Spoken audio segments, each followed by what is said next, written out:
Hey guys, tonight we're heading deep into the wilderness. Not to glamp, not to get away from it all in a curated Airbnb, but to survive. Like, actually survive. You've got no cell signal, no supply drop, no plan B. You're alone out here, maybe 100 miles from the nearest human voice, and the sun's starting to slip behind a line of pine-covered ridges. There's no panic, not yet, because you've got one ace up your sleeve. You know how to build a log cabin. Now just a heads up, you probably won't survive this. Most people wouldn't. That's not to be dramatic. It's just that building a structure from nothing, under pressure, with zero tolerance for mistakes, yeah, that's not a weekend project. But it used to be. For the early American mountain men, it was a way of life. They didn't build cute little cabins with decorative antlers and string lights. They built raw, serious shelters designed to withstand snow, predators, and sometimes even bullets. And they built them fast with purpose, because the price of getting it wrong wasn't a refund, it was death. So before you get comfortable, take a moment to like the video and subscribe, but only if you genuinely enjoy what I do here. Drop your city and the time you're listening down in the comments. I always love seeing how far and wide you guys tune in from. Now, dim the lights, maybe turn on a fan for that soft background hum, and let's ease into tonight's journey together. You step into the forest, every footfall muffled by layers of pine needles and damp loam. The air smells like moss and smoke, though there's no fire nearby. Not yet. The sun throws long gold bars between the trees. You know night is coming fast, and with it, a temperature drop sharp enough to break fingers. You need a shelter now. Mountain men didn't see log cabins as little symbols of freedom or rustic vibes. They saw them as tools, like a rifle or a knife. Your cabin is your defense, your warmth, your food storage, your lookout post. It doesn't just keep the weather out, it keeps you in, alive, rested, ready. You find a clearing, not too open, not too shaded. It's gently sloped, not flat, so the water will drain off. That's lesson 1. The cabin starts before the first log is ever cut. The location is part of the cabin. Pick the wrong place and you're already losing. Mountain men knew how to read the land like a map. You're learning. You notice there's a game trail nearby, not too close, and the wind breaks cleanly here. That's a start. The next move is understanding what you're about to build. Not a house, not a cottage, not something with dormers and flower boxes. What you're building is a bunker disguised as a hut. A compression box that seals in heat and pushes out snow. A box with no electricity, no HVAC, and no help if it collapses on you in the middle of the night. So, yeah, stakes are high. You pause and picture it, just like they did. No blueprints, no apps, just spatial memory and necessity. One wall goes there, facing the eastern sun to catch the morning light. Another wall blocks the northern winds. Mountain men always aligned the cabin with the environment, not against it. There was no one-size-fits-all plan, just adaptation, response, and a solid sense of risk management. Now comes the real question. How big? Most people today think bigger is better, but not in the wild. Every extra square foot means more logs, more joints, more points of failure. It means more heat to maintain, more spots for snow to collect and sag your roof. So your cabin will be modest. A single room, maybe 10 by 12 feet, enough to sleep, cook, store gear, and occasionally shelter someone else. You don't build palaces out here. You build coffins with doors, narrow spaces that hold in warmth and shut out cold. You mark the corners with upright sticks, adjusting until it feels just right. And by feels, I mean you eye it, remeasure it by foot, double-check it against shadows and run-off lines. Your gut has to get smart out here. That's what the old-timers did. They might have carried compasses, but mostly they relied on signs. The way trees leaned, how lichens formed on bark, where birds gathered, how snow melted. Everything whispered data. They just listened. There's a quirk to how these cabins were treated too, something we've mostly forgotten. Back then, the cabin wasn't necessarily permanent. Sure, some stayed for decades, but others, they were meant to be abandoned. Used for a season, then left for the next traveller or trader. Sometimes burned even, to erase a trail or hide from enemies. The modern idea of home didn't always apply. Shelter was fluid, practical, impermanent. You didn't cling to it. You built it when you needed it and left it when you didn't. The sun dips low, your breath fogs as you exhale, and you realize something critical. This isn't about living comfortably, it's about not dying. You start collecting your tools, a solid axe, sharp as sin, maybe a draw knife, a mallet carved from a tree knot. That's it. No cordless drills, no laser levels, just edge and hand and rhythm. You begin stripping bark off a few test logs. The scent is sharp, sweet. It fills your nostrils and clings to your clothes. That sticky resin? It's part of why these cabins lasted. Left untreated, the logs harden and repel bugs, resist rot and seal naturally against wind. It's a forgotten science of wood selection and preparation, something we traded in for pressure-treated lumber and chemical preservatives. But the mountain men, they knew which trees did what, and they didn't need a forestry degree to prove it. So you start laying out your first logs. Tomorrow you'll cut your notches and begin the stack. But for tonight, you'll sleep on the ground with your back to a tree, boots still on, axe within reach. Because that's another thing mountain men understood. Nothing is safe until it's built, and even then, it's only safe for now. You wake before dawn, cold in your bones and stiff in your limbs. The tree behind you did little to block the night air, and your blanket, if you could even call it that, held about as much warmth as a damp sock. Your breath fogs instantly in the morning air, and you don't even bother trying to shake the cold out. There's no time for complaint. The forest is still dim, the sky a dull grey soup with the faintest pink teasing the edges. But the day has to start now, because what you're building can't be rushed and can't be late. Today's job is simple to say, brutal to do. Find the right trees. Now, before you go charging off and hacking down anything tall and round, slow down. Mountain men never just grabbed what was nearby.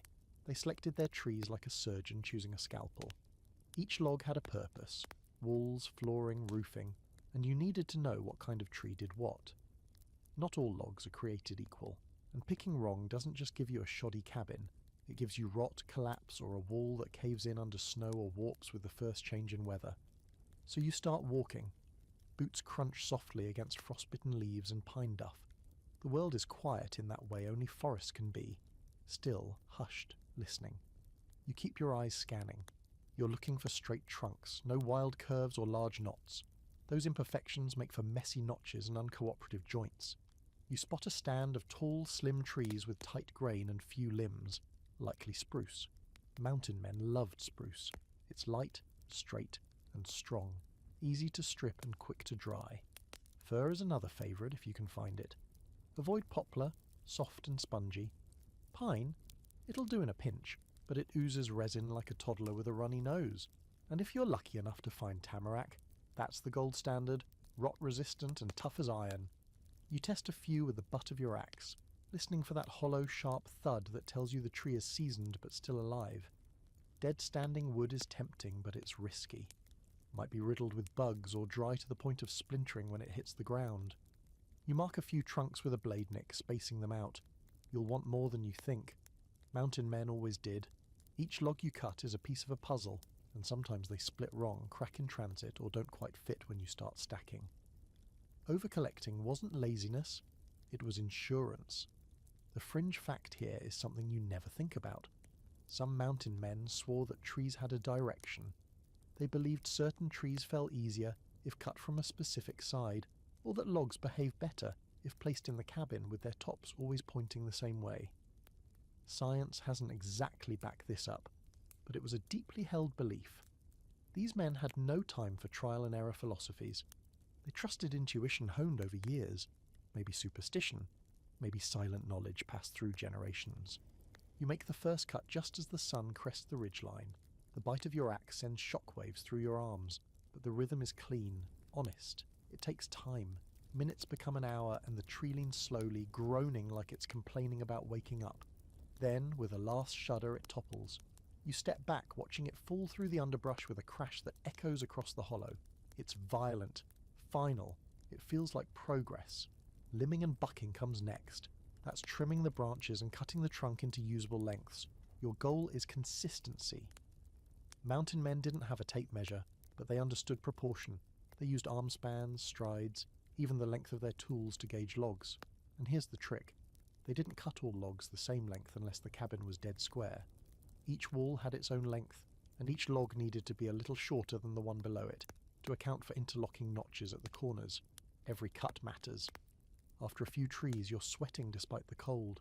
Sawdust sticks to your skin, your fingers are nicked, and your back howls every time you stand. But you're not panicking. You're moving in the rhythm of old hands.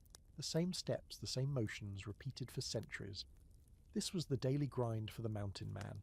Chop, haul, notch, stack, repeat.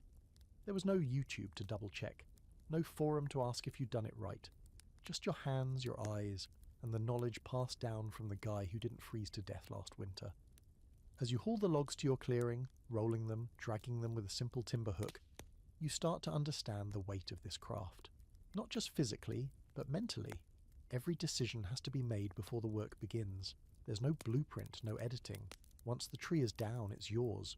The wrong choice stays with you for the whole build. That's the part most modern builders don't get. It's not about using muscle. It's about using judgment. And here's a little scholarly debate that's never quite settled. Did the mountain men really know that much about forestry? Or were they just playing the odds, felling enough trees that some were bound to be the right ones? Some historians argue that mountain men were practical but not always precise. They learned from failure more than theory. Others insist these guys had a nearly spiritual connection with the land, reading the signs like language. Either way, the results speak for themselves. Cabins built 200 years ago still stand in the middle of nowhere, moss-covered and barely leaning, while our modern prefabs barely last a generation. By midday, you've got 10 logs stripped and ready. You rest your axe across your shoulder and look out at your clearing. It doesn't look like much, just wood and dirt, but it's happening. The start of a real shelter. The beginning of a place that will change with the season, take a beating from the elements, and hopefully hold its ground through the worst the wilderness can throw at you. And you realise, maybe for the first time, that this isn't just carpentry. It's philosophy in timber, it's self-reliance, patience, and a quiet trust in your own instincts. You're not just building walls, you're shaping your odds of seeing spring. You stand back from the clearing, 10 logs on the ground behind you, stripped, cleaned, and already feeling heavier than they did an hour ago. Your shoulders ache in that slow, deep bone way that tells you this isn't a sprint, it's a grind. But you're not done, not even close, because now comes the part where your logs become a structure, not just a pile of deadweight, and that starts with notches. Sounds simple, right? Like just stacking Lincoln logs. But mountain men didn't build with toys, they built with timber, and if your notches are sloppy, your walls will shift, split, or buckle before the first snow. You sit on one of the logs and begin eyeing up your corners. Think of your cabin like a wooden Jenga tower with zero tolerance for error. You're going to stack logs, crisscrossing at the corners, each one locked to the next by careful carving. That notch, the saddle notch usually, isn't there just to look rustic. It's what holds the structure together without nails, without metal, just wood-hugging wood, pressed into shape by gravity, friction, and your own stubbornness. You start measuring with your axe head, counting off width and depth. That's how they did it. No ruler, just muscle memory and blade geometry. Then, with the log cradled in a dugout rut to keep it from rolling, you score your marks and begin to chop. It's slow, meditative work. Shave, test fit, shave again, chip by chip. You cut into the wood with a rhythm that's part practical, part musical. Thock, thock, thock. The forest swallows the sound like it's listening in. One of the lesser-known facts about this process: notches were often customized to the builder's preference, not just by region, but by individual. Some liked V-notches, others preferred square. Some even invented hybrid methods on the fly depending on the shape of the wood. There wasn't a right way, just a working way. It's a language you speak with your tools, not your words. The mountain men weren't uniform in style. They were fiercely personal in how they built. You weren't just building a shelter, you were signing your name in the corners. Now here's the big mistake rookies make, assuming logs are uniform. Spoiler alert, they're not. No matter how straight they look, trees grow with their own personality. Some taper, some twist. If you try to cut each notch the same, your walls will lean like they're trying to whisper secrets to the ground. Mountain men knew this. They adapted every notch to the quirks of the log in front of them. One log, one problem, one solution. You get your first 2 notches cut and set them into position, laying one log on top of another, opposite directions. They sit clean, tight enough that no daylight peeks through. That's good. That's very good. You roll on to the next, your body slipping into that pace of slow, methodical confidence. Every log is a battle, but the enemy is just physics, and you've got the upper hand if you take your time. Now here's a fringe detail most people forget. These corners, they're self-locking. The heavier the cabin gets, the tighter the notches hold.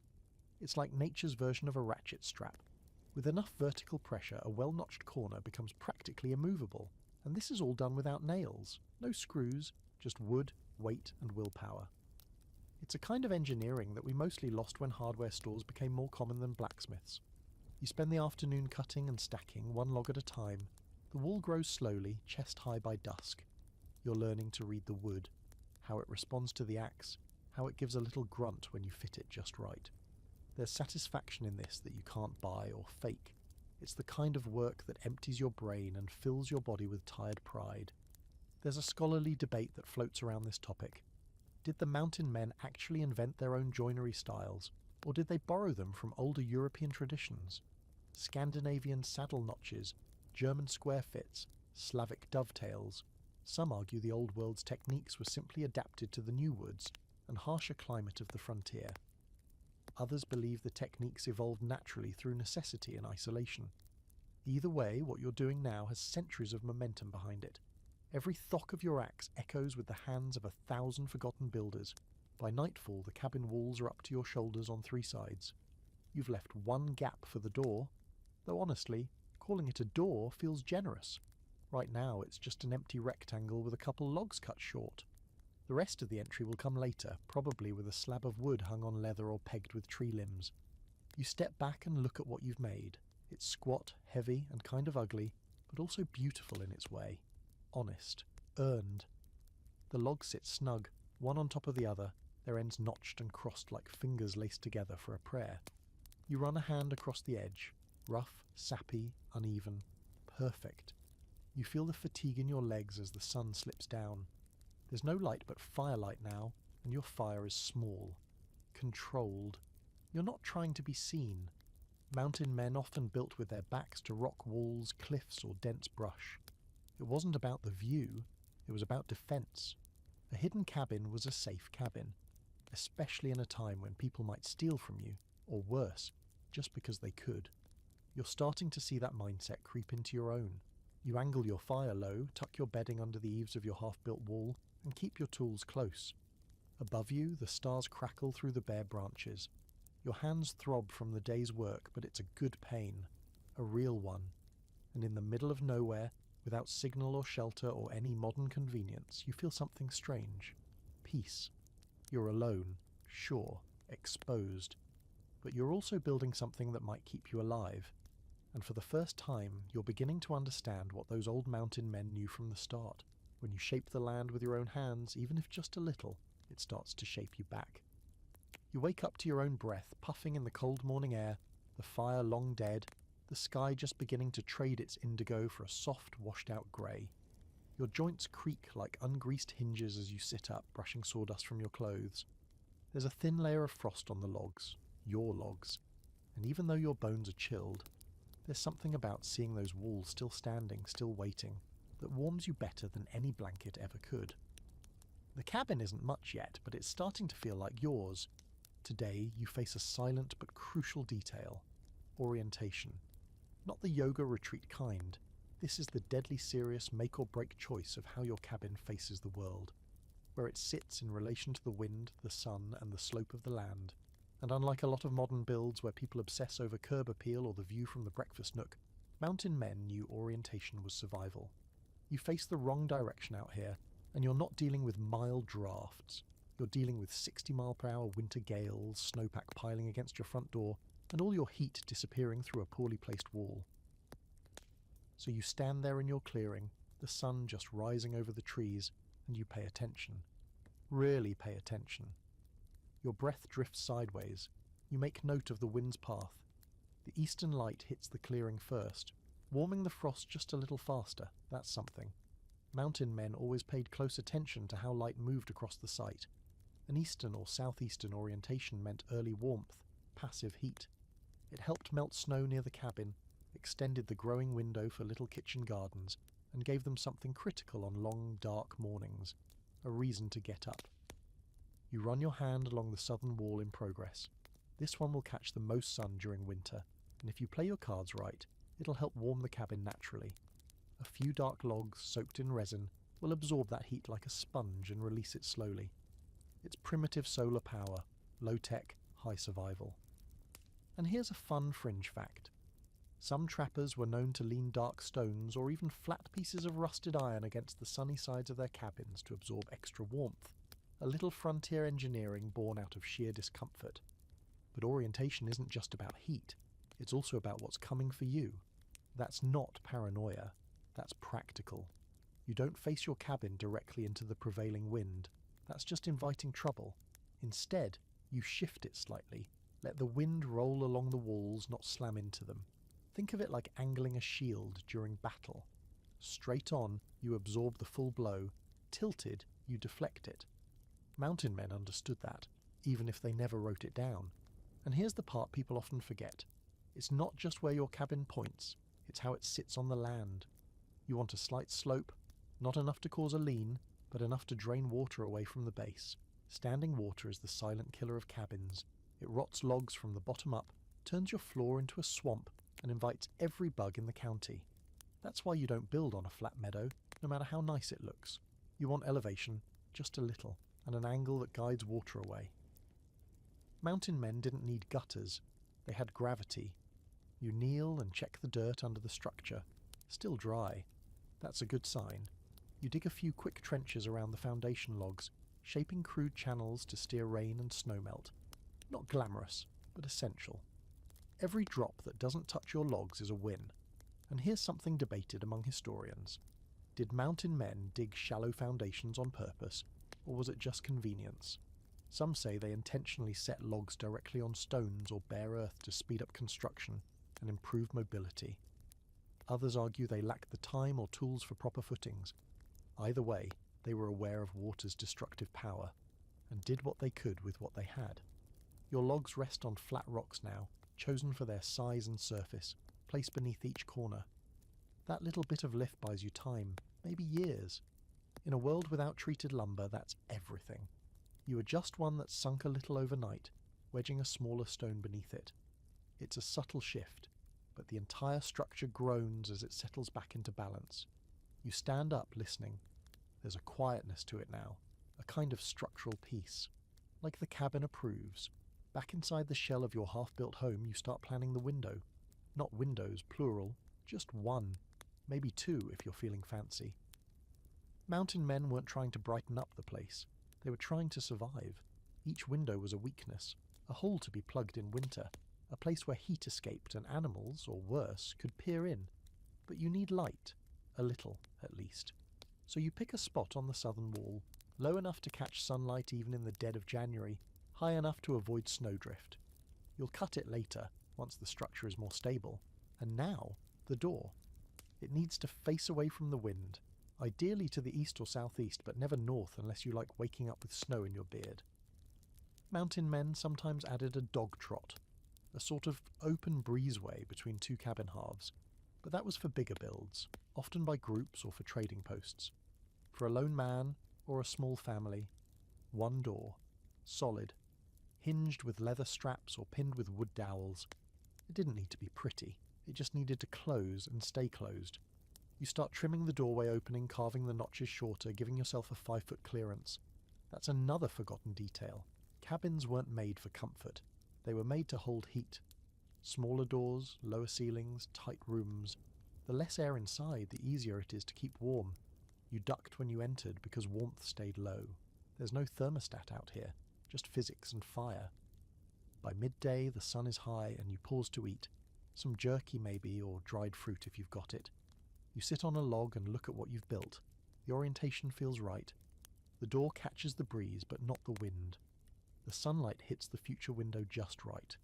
The logs are square, tight, confident. You're not just stacking wood. You're solving problems in advance, answering nature's attacks before they even arrive. And that's what the mountain men knew so well. Every part of the cabin was a negotiation with nature, not a defiance, not a rebellion, just a respectful handshake. You build with the land, not in spite of it. You let the trees tell you how high, the wind tell you which way, the sun tell you when to rise. You're not taming the wilderness, You're borrowing a little piece of it and promising not to wreck it too badly while you're here. The light starts to fade and you pack up your tools for the day. One more notch done, one more course of logs laid. You're getting faster, but not sloppy. Precision still matters. The trees are watching. The wind is listening. And somewhere deep down, maybe the ghosts of the old mountain men are too, nodding once, then fading back into the dusk. You wake to rain. Not a heavy, dramatic downpour. Just a steady whisper against the canopy, soft but persistent, like nature tapping its fingers against the roof you haven't finished yet. You lie still under your makeshift lean-to, watching droplets streak down your pack, darkening the logs stacked nearby. This is the first test, not of your skills necessarily, but of your planning. Because today, the cabin's foundation will either hold up or start to betray you.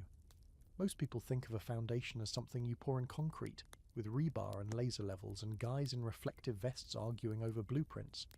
But the mountain men, their foundation was dirt, rocks, and common sense. And if you did it wrong, no one was coming to fix it. No warranty, no second chances, just slow, creeping failure that showed up as sagging corners, buckling floors, and rot where your walls touched ground they never should have trusted. You push yourself up, bones grumbling, and inspect your work. So far, so good.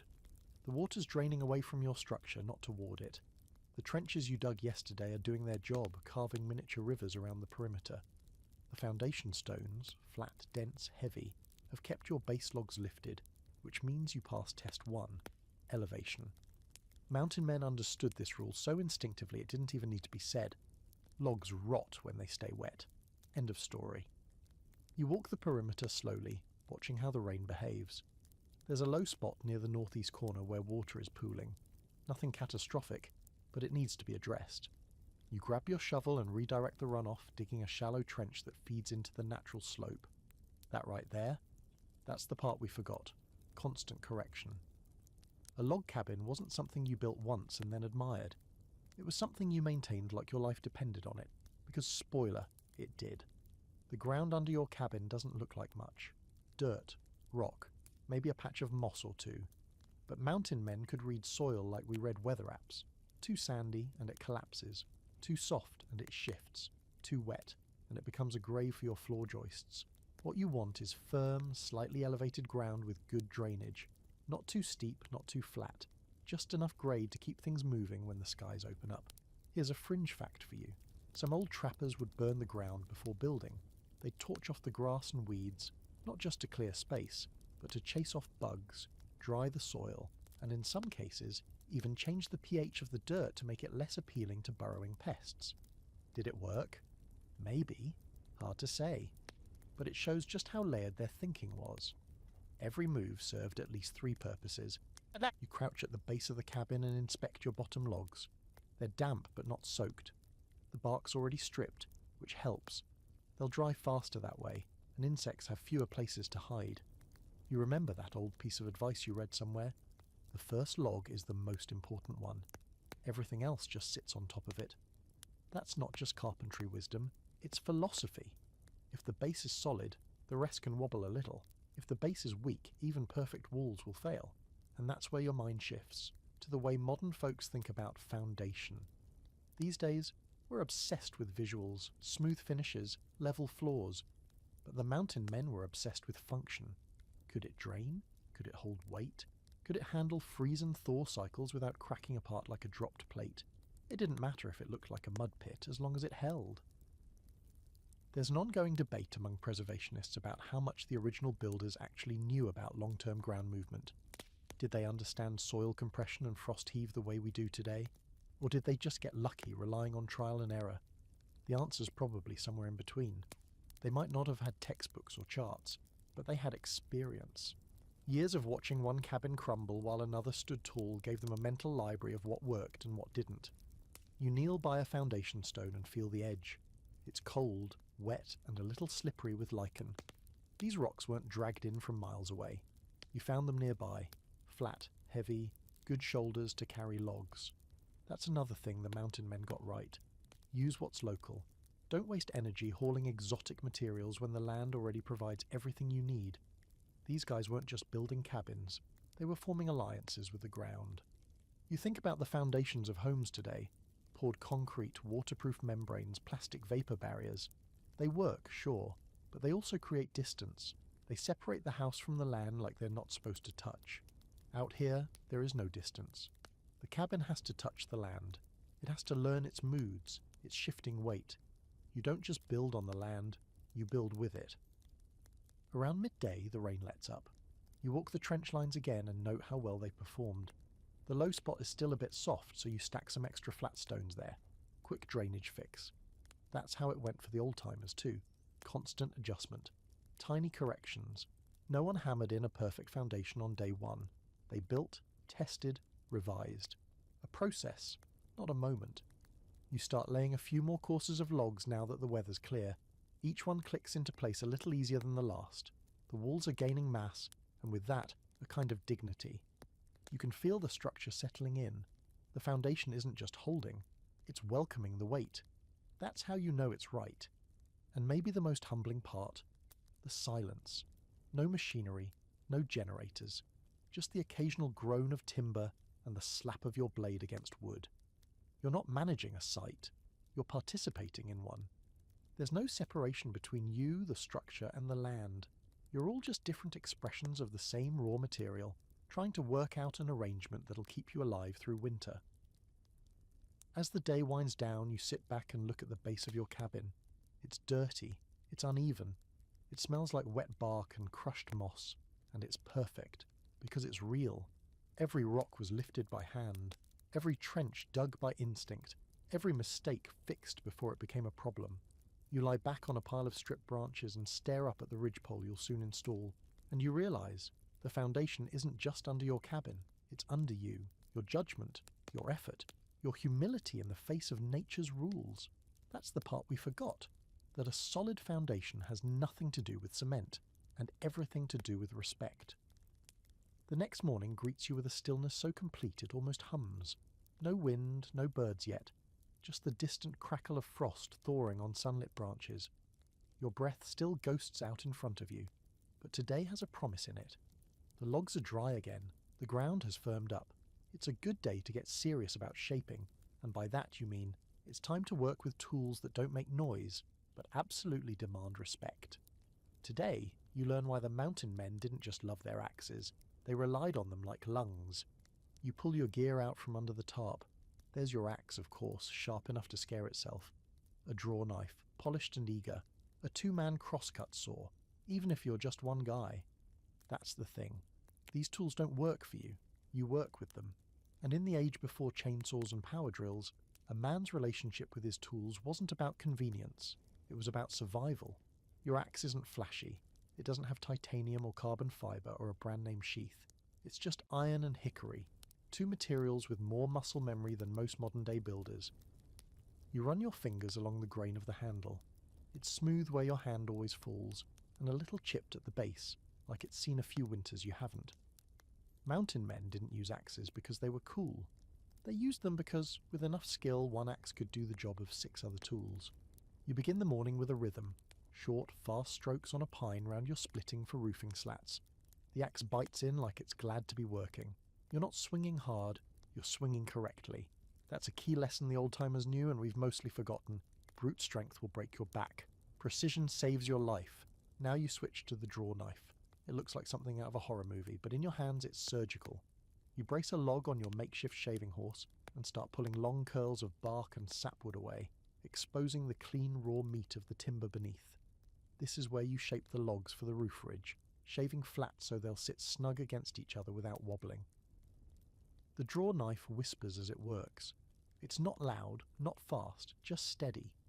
Like all good wilderness tools, it rewards patience and punishes rush. Here's something a lot of people don't know. Most mountain men preferred hand tools even after more advanced options existed. It wasn't just nostalgia or stubbornness, it was about trust. A good axe never runs out of fuel. A saw doesn't care if it's cold. You can sharpen steel with a rock and make a handle from a fallen branch if you break it. That's redundancy, the frontier kind. The kind that doesn't leave you helpless in the middle of a blizzard because your lithium-ion battery died. You remember reading once about trappers who could hear the difference between a sharp blade and a dull one, just from how it sounded in wood. Some could even tell if their draw knife needed oiling by how the shavings curled. That that sounds like myth until you're here, doing it yourself and you feel it. The blade sings when it's right, grinds when it's wrong. There's a tactile language you start to understand. Not fluently, but you're getting there. By midday, you're hauling your two-man saw over to a fresh log. It's almost a joke. The thing is longer than your body, and you've got no partner. But mountain men worked alone often. They'd brace one end, use body weight and angle to get it moving. You do the same. It's awkward at first. A little humiliating, honestly. You get stuck more than you cut, but once it starts to glide, it glides. The teeth don't chew, they swim through the wood. It's hypnotic. That saw, by the way, has a history. The crosscut pattern was refined over decades. Some claim it was inspired by Roman innovations, others say it came from medieval timber framers. But on the frontier it was gold, faster than an axe for felling, cleaner for bucking, and it made teamwork possible. Two men with one saw could drop a tree in minutes that would have taken an hour alone. There's a scholarly debate about which came first in American wilderness building, the axe or the saw, and honestly the answer doesn't matter. What matters is they worked together, just like the men who used them. Now here's the twist. These tools, in all their simplicity, created precision that modern machines struggle to replicate. A skilled builder with an axe and adze could notch logs to tighter tolerances than a portable mill. That sounds ridiculous until you remember, these guys weren't building for fun. They were building to live. So they had no choice but to get better, faster, cleaner. Every strike of the axe was calculated, every pull of the saw honed by repetition. You pause for water and look at your growing pile of shaped logs. They're uniform in a way that's not quite symmetrical but definitely intentional. Each one looks like it belongs here. That's the beauty of hand tools. They don't impose shape, they find it. A chainsaw cuts because you tell it to. A draw knife guides you toward the shape the wood already wants to be. You think about how people today buy pre-sharpened tools, power planers, cordless everything. That's fine, nothing wrong with convenience. But there's a quiet dignity in using something that demands your time, your sweat, your humility. Mountain men weren't faster than us. They were just closer to the work. They weren't chasing efficiency, they were chasing permanence. As the sun starts to dip, your body is sore in places you didn't know existed. Your hands are raw, not bleeding, not blistered, just used. And your tools, they're worn but happy, if metal can be happy. The axe still balances perfectly in your hand. The saw's teeth have lost none of their bite. The draw knife gleams faintly, even in the shadow of the pines. You hang your tools carefully on a peg you've hammered into one of the wall logs. That's another thing the mountain men understood. Tools are companions, not disposables. You don't toss them in a pile. You give them a place. You respect what they've earned. You settle in for the night. Fire low, food simple. You stare at your tools in the glow and realize something kind of ridiculous. You trust them. Not just to cut wood, but to carry your effort forward. These pieces of iron and wood have become your voice, your signature. Every corner notch, every shaving, every joint that doesn't leak, those are your words, written in grain and groove. And you smile, just a little, because now you get it. Mountain men didn't just build with tools, they became them. A man and his axe weren't separate things, they were just two ends of the same purpose. And tomorrow, you'll keep carving your side of the story. You'll still saw the next morning, saw in that way where you wake up and half expect your limbs to simply not work anymore. You roll over slowly, every muscle screaming in protest, and groan into the musty wool of your blanket. The memories of yesterday's longship voyage come flooding back like the tide. The icy water in your boots, the endless rowing, the taste of fish that may or may not have been from the previous century. But today, things are different. Today is blot. You sit up straighter, suddenly wide awake. The air in the longhouse hums with anticipation. People are bustling around, cleaning, cooking, oiling tools, and unpacking the ceremonial gear from where it's been hidden away since the last seasonal gathering. There's excitement, sure, but underneath it all something heavier, a little darker. Because blot isn't just a party, it's a sacrifice. You've heard whispers about it all your life, how the gods must be fed, how blood opens their ears, how one misstep could curse a whole village. You've never seen one up close before. Kids are usually kept at a distance unless they're helping with preparations. But now that you're old enough to row a boat without crying, you're apparently also old enough to witness blood spill on sacred stone. The entire village has gathered in the central clearing, where the sacred grove looms. all crooked trees and heavy silence. A ring of standing stones marks the space, their surfaces etched with runes that older people claim move if you stare at them too long. You don't try. Just standing here feels like you're being watched by something ancient and slightly unimpressed with you. An altar has been set up, low and wide, made of rough stone and stained dark from centuries of offerings. A clay bowl sits on top of it, filled with twigs, herbs, and mead. Next to it, tied to a wooden post, is a goat. Nervous, twitchy, eyes wide with the kind of understanding animals probably shouldn't have. You swallow hard. You liked that goat. Its name was Snorri. The Gothi, or priest, steps forward, draped in a thick wool cloak embroidered with red and gold thread. His beard is long and braided, and his eyes scan the crowd like he can see who's been skipping prayers. He raises his hands and begins to chant in Old Norse, the kind of language that vibrates in your bones even if you don't understand every word. Around you, the villagers join in, low, droning, rhythmic. It's not pretty exactly. It's raw, primal. Then comes the sacrifice. The Gothi draws a blade, curved, glinting, and clearly sharpened with intention. He moves with ritual precision, stepping up to Snorri and placing a hand on its trembling head. A few final words, a sudden flash of silver, and then the spray. You blink, stunned. The blood arcs in a perfect red line, spattering the altar, the stones, and some of the nearby crowd, who don't flinch. The Gothi catches the rest in a wooden bowl, then dips a bundle of sacred twigs into it and begins to flick the blood onto the gathering. When it hits your cheek, hot and metallic, you freeze. You've been marked. You don't know what that means yet, but everyone else looks relieved, almost grateful. There's debate among scholars about whether human sacrifice was still practiced during this period.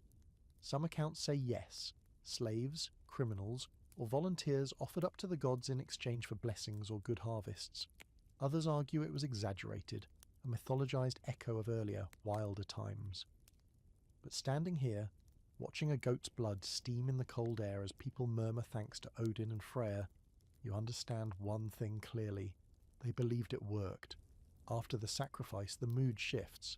The tension eases like a held breath finally released. The rest of the ritual unfolds more like a feast, still sacred, still serious, but with food, drink, and music slowly replacing the heavy quiet. Huge cauldrons of stew simmer over open fires. Mead is passed around, hot and spiced.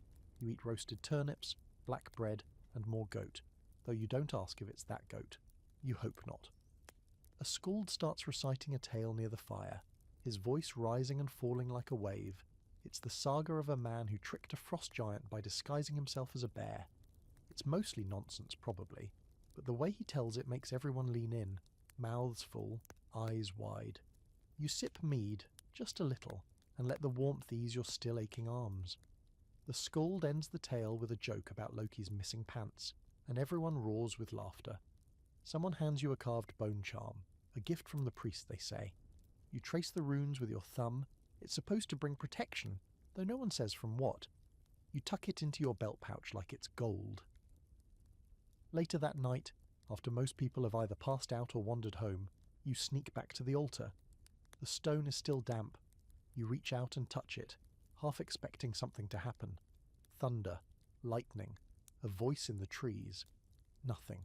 Just silence, and the deep pulsing sense that someone somewhere noticed. You step back and stare at the stars. There's one that flickers differently tonight, or maybe that's your imagination. You pull your cloak tighter and head back to the longhouse.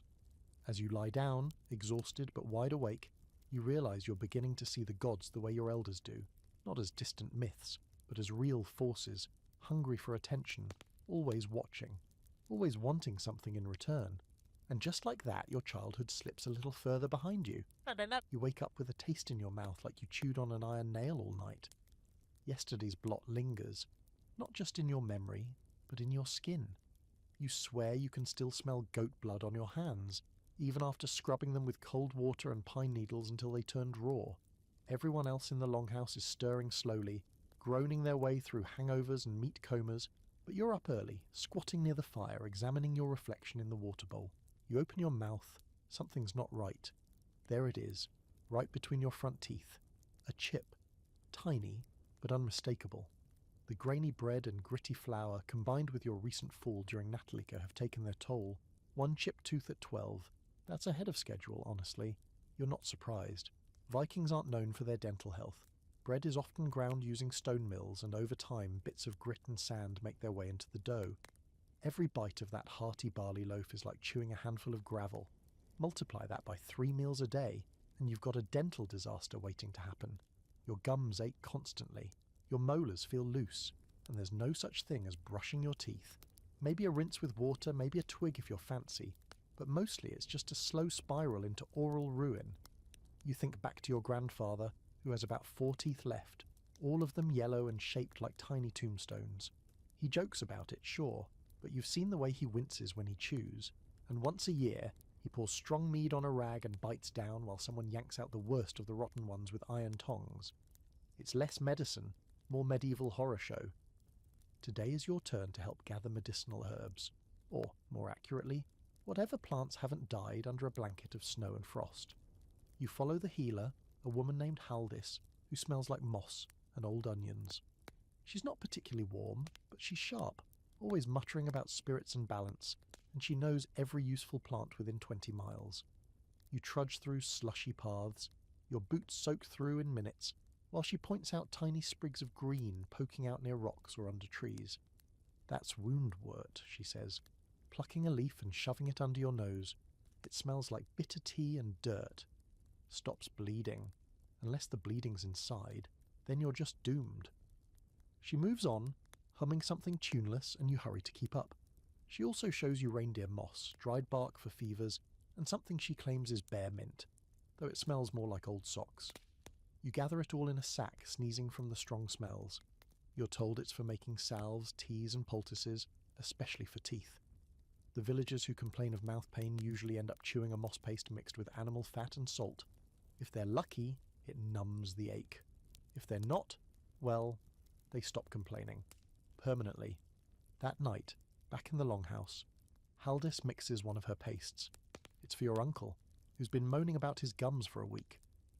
She pulls him over, sticks a finger full of greenish paste in his mouth and mutters a prayer to Air, the goddess of healing. He looks like he wants to die. Everyone else watches with a mix of curiosity and pity. Vikings, for all their toughness, feared tooth pain. Not because they were squeamish.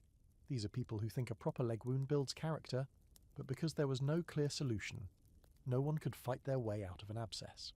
One fringe belief among some Viking-age settlements was that toothaches were caused by tiny worms burrowing inside the teeth. The cure? Heat up a metal pick and drive it into the infected area. This, you're assured, drives the worm out. You sincerely hope no one ever tries that on you. There's a moment of peace as the fire crackles and someone passes around a bowl of warm milk and mead. You sip slowly, the sweetness masking the tang of sour curd. Someone starts a quiet song, an old lullaby about a mother warning her children not to wander too far into the woods, or else the night wolf will eat their bones. Comforting.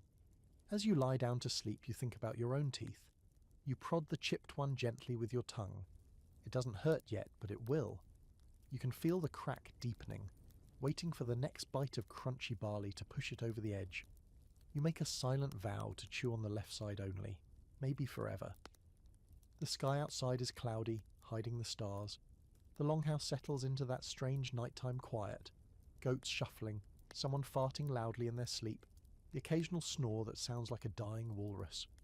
You close your eyes, face turned toward the hearth, wondering if there's a god for teeth. If there is, you'd like to light a candle or offer a bone or something. Anything to keep from becoming the next person to bite down and scream. Is bath night, allegedly. You're not quite sure yet if this is good news or a threat. The longhouse smells particularly ripe, like wet fur, burnt meat grease, and that one cousin who insists that snow counts as a bath if you roll in it aggressively enough. But word has gone around, tonight, the bathhouse is being fired up, and you, lucky you, are on the list. Vikings, contrary to their dirty reputation, actually take bathing pretty seriously, at least compared to other medieval folk who bathe once per coronation. In fact, bath night happens every Saturday in many settlements, a tradition that will eventually give us the word Logadagur, washing day, or as we know it, Saturday. So while you're still crusty, scratched, and probably hosting a thriving flea civilization somewhere in your hair, tonight is your moment of redemption. The bathhouse is a low wooden structure off to the side of the village, half dug into the earth and covered with turf for insulation. Steam curls from the small smoke hole in the roof, rising into the icy night like a dragon breathing out after dinner. Inside it's dim, hot, and damp. The closest thing to paradise you'll ever know. You step in and immediately hit a wall of humidity that makes your lungs feel confused. Your tunic sticks to your back. Your face starts sweating before you've even sat down. The interior is simple, a stone hearth piled with heated rocks, a wooden tub filled with water that's still slightly boiling, and a few benches that creak when you sit on them. One of the older men throws a scoop of water over the hot rocks, and steam erupts in a hiss that fogs up everything. Your eyes sting. Your paws scream in joy and confusion. You strip down, awkwardly, trying to keep some dignity in a room full of half-naked family members, and lower yourself into the communal bath. The water is not as clean as you'd hoped. Bits of hair float in it, a leaf, maybe something that used to be an insect. But it's warm, blessedly warm. You sink in up to your chin and let the heat seep into your sore muscles, loosening knots you didn't even know existed. Someone passes you a block of lye soap. It smells like ash and crushed herbs and burns a little when it gets into your cuts. But it lathers, sort of, and you scrub yourself down like you're trying to erase your own existence. Layers of grime come off in satisfying clouds. You dig under your fingernails, scrape your scalp with your fingernails, and even find a tick in a place you're not going to talk about. You flick it into the fire like a tiny demon. Here's the wild part. Vikings were known across Europe for their relative cleanliness. In fact, English monks wrote complaints about Viking raiders showing up freshly bathed and groomed, stealing local women's attention with their fancy combs and clean beards. It was a real grievance. Apparently smelling less like a corpse was a power move. You hold on to that thought as you scrape behind your ears. Nah! To the side of the room someone is plucking their eyebrows. No joke. It's your cousin Ragnar, and she's using a sharpened clamshell. She looks at you like this is perfectly normal, and honestly here, it is. Grooming is a social ritual. You might not have shoes that fit, but you have a comb. You might have 6 broken teeth, but your beard will be neat if you can grow one. You sit and listen to the chatter swirling around the bathhouse. Stories of the sea. Gossip about who was seen sneaking out of whose longhouse. Complaints about the mead being watered down. One man tells the tale of a woman who cursed her husband's bathwater with goat bile and turned him sterile. No one's sure if it's true, but everyone laughs uncomfortably anyway. Then comes the scraping. Someone brings out the strigil, a curved blade used to scrape off dead skin. You take a turn, standing up and letting a friend drag the dull metal edge along your back. It's surprisingly satisfying. Gross, but satisfying. Piles of greyish grime roll off your skin like eraser shavings. You feel lighter, like you've shed both dirt and sin. There's a small scholarly debate about whether Vikings truly used strigils, or if that was more common in Romanised regions. Some say they borrowed the practice. Others argue their version was cruder, just sticks and cloth. Regardless, scraping happened. Cleanliness mattered, and honestly, anything that makes your skin stop itching is welcome. After the bath, you towel off with a stiff linen cloth and throw your tunic back on. It's still slightly damp from where you left it, but it feels cleaner against your skin than before. Your hair drips down your back. You comb it carefully, bone comb in one hand, fingers deftly detangling the worst knots. You even take a moment to clean under your nails with a sliver of whittled wood. Back outside, the cold hits you like a slap. Your skin steams. You wrap your cloak tightly and shuffle back toward the longhouse, clean for the first time in what feels like forever. You feel lighter, almost civilized, like you could walk into a monastery, flip your hair, and scandalize a bishop. Inside, your family notices. Your mother gives you a brief approving glance. Your little sister sniffs the air dramatically and declares, "You smell like leaves." You nod proudly. This is probably the closest thing to a compliment you'll get all month. You settle by the fire, hair still damp, skin tingling, and stretch out with a bone-deep sigh. Someone offers you a chunk of dried apple. You eat it slowly, savouring the way it doesn't taste like dirt or despair, and for a moment, just a moment, you feel human again. Clean, rested, whole. But you know how this works. By morning you'll smell like goat again. Your nails will be black with muck, and your scalp will be crawling with whoever decides to move back in first. Cleanliness is temporary. Filth is forever. Still, tonight you're winning. You're barely awake and already in trouble. The sun hasn't even crept over the hills yet, but someone's shouting your name outside the longhouse, and you can tell by the tone that this isn't a come-help-with-breakfast situation.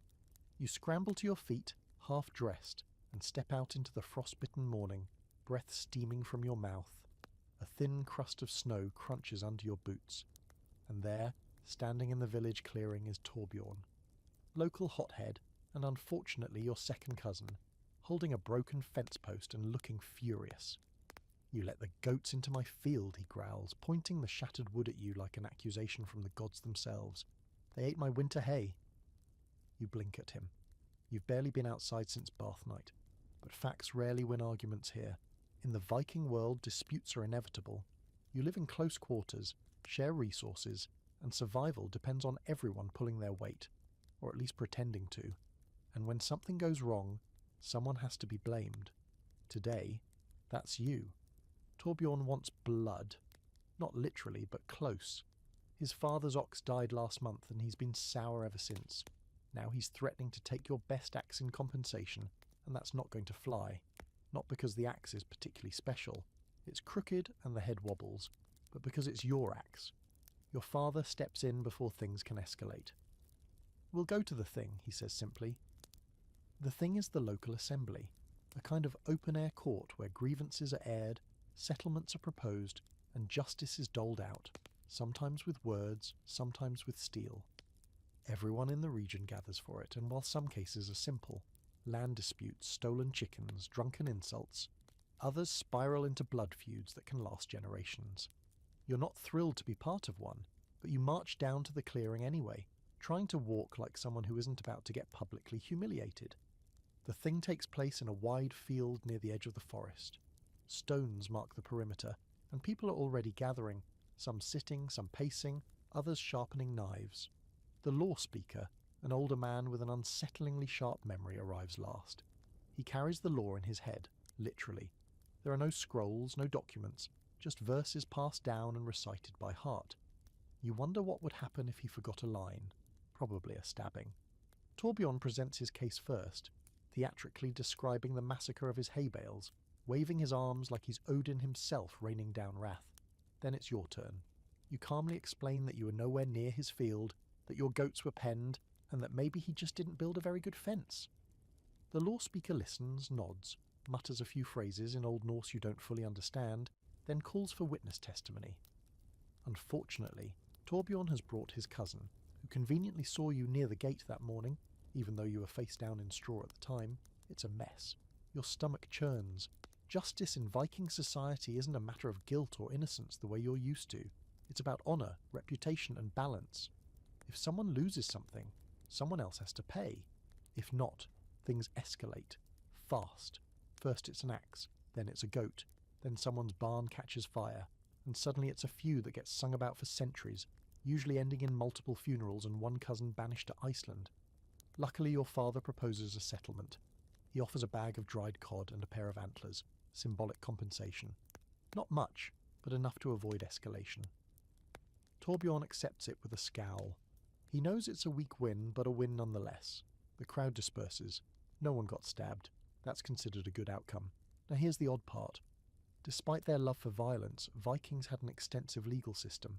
Some scholars argue it was one of the more structured societies of its time, with clear codes for murder, theft, insult, and even divorce. But the enforcement was flexible. If you ignored the law's decision, the only real consequence was exile, or someone killing you later in a blood feud. So, high-stakes stuff.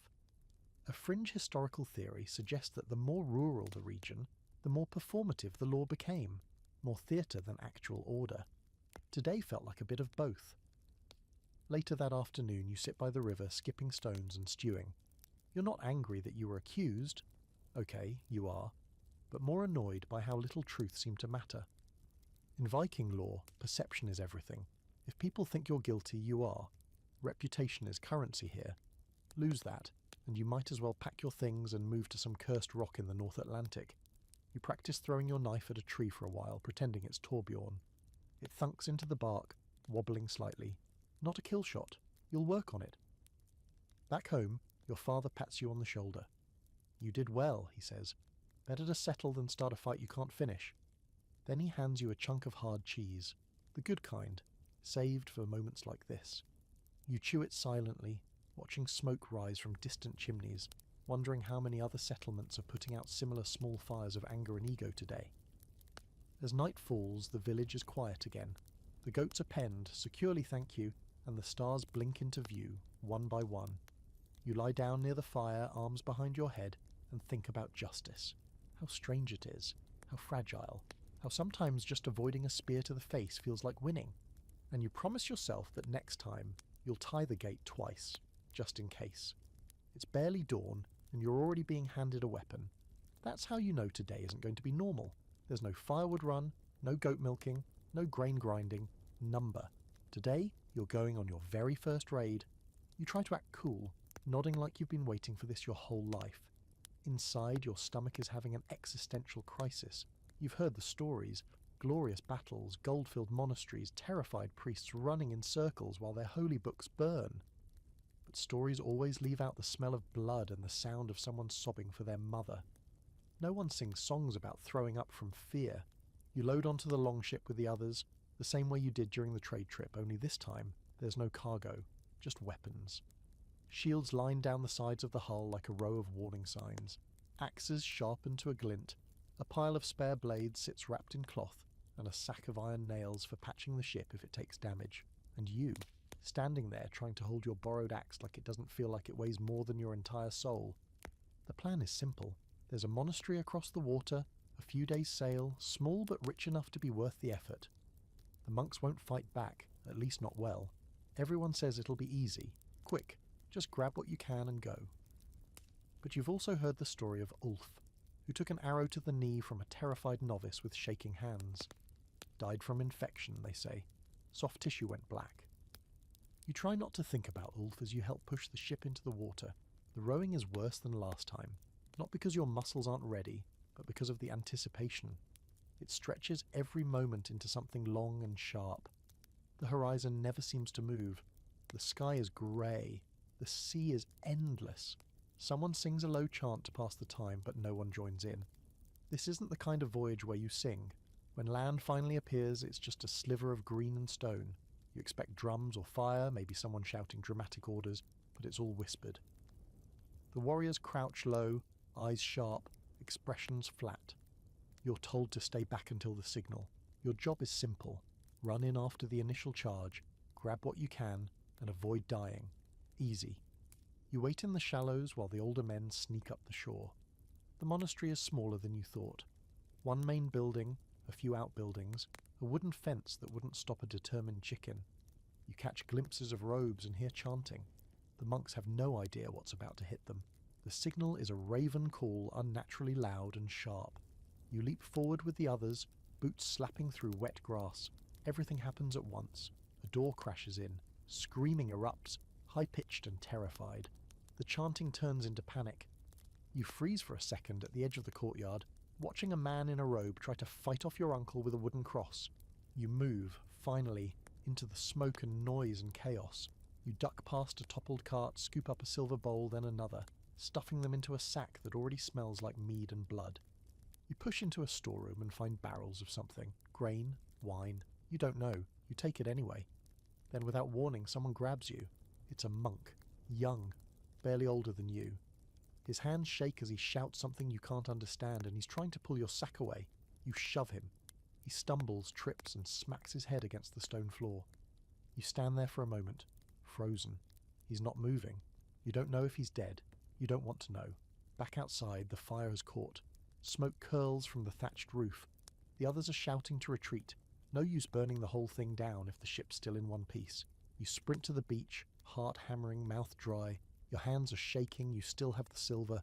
You make it back onto the ship, and you're not the only one with wide eyes and pale skin. Even the seasoned raiders look grim. No one cheers, no one sings. It was a successful raid by Viking standards, but success is a complicated thing. You sit at the edge of the boat, sack between your knees, staring into the sea as it slowly washes the blood from your boots. Here's something the sagas don't mention often. Not everyone was built for raiding. Some Viking men stayed behind on purpose. Farmers, craftsmen, the quiet ones. Others went once, came back changed, and never left again. And some never made it back at all. Later, as you sit by the hearth back home, you watch your father count the loot. He seems proud.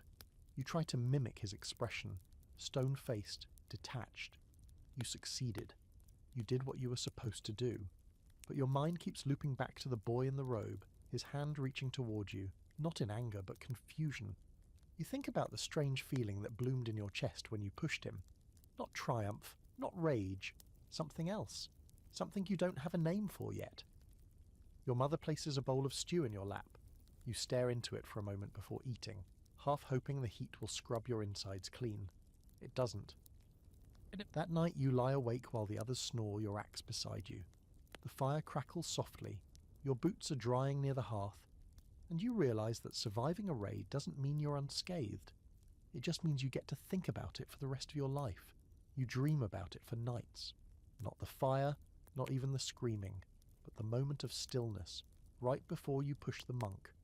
That frozen second when time slowed, when your hand was on his chest, and you were still deciding what kind of person you were going to be.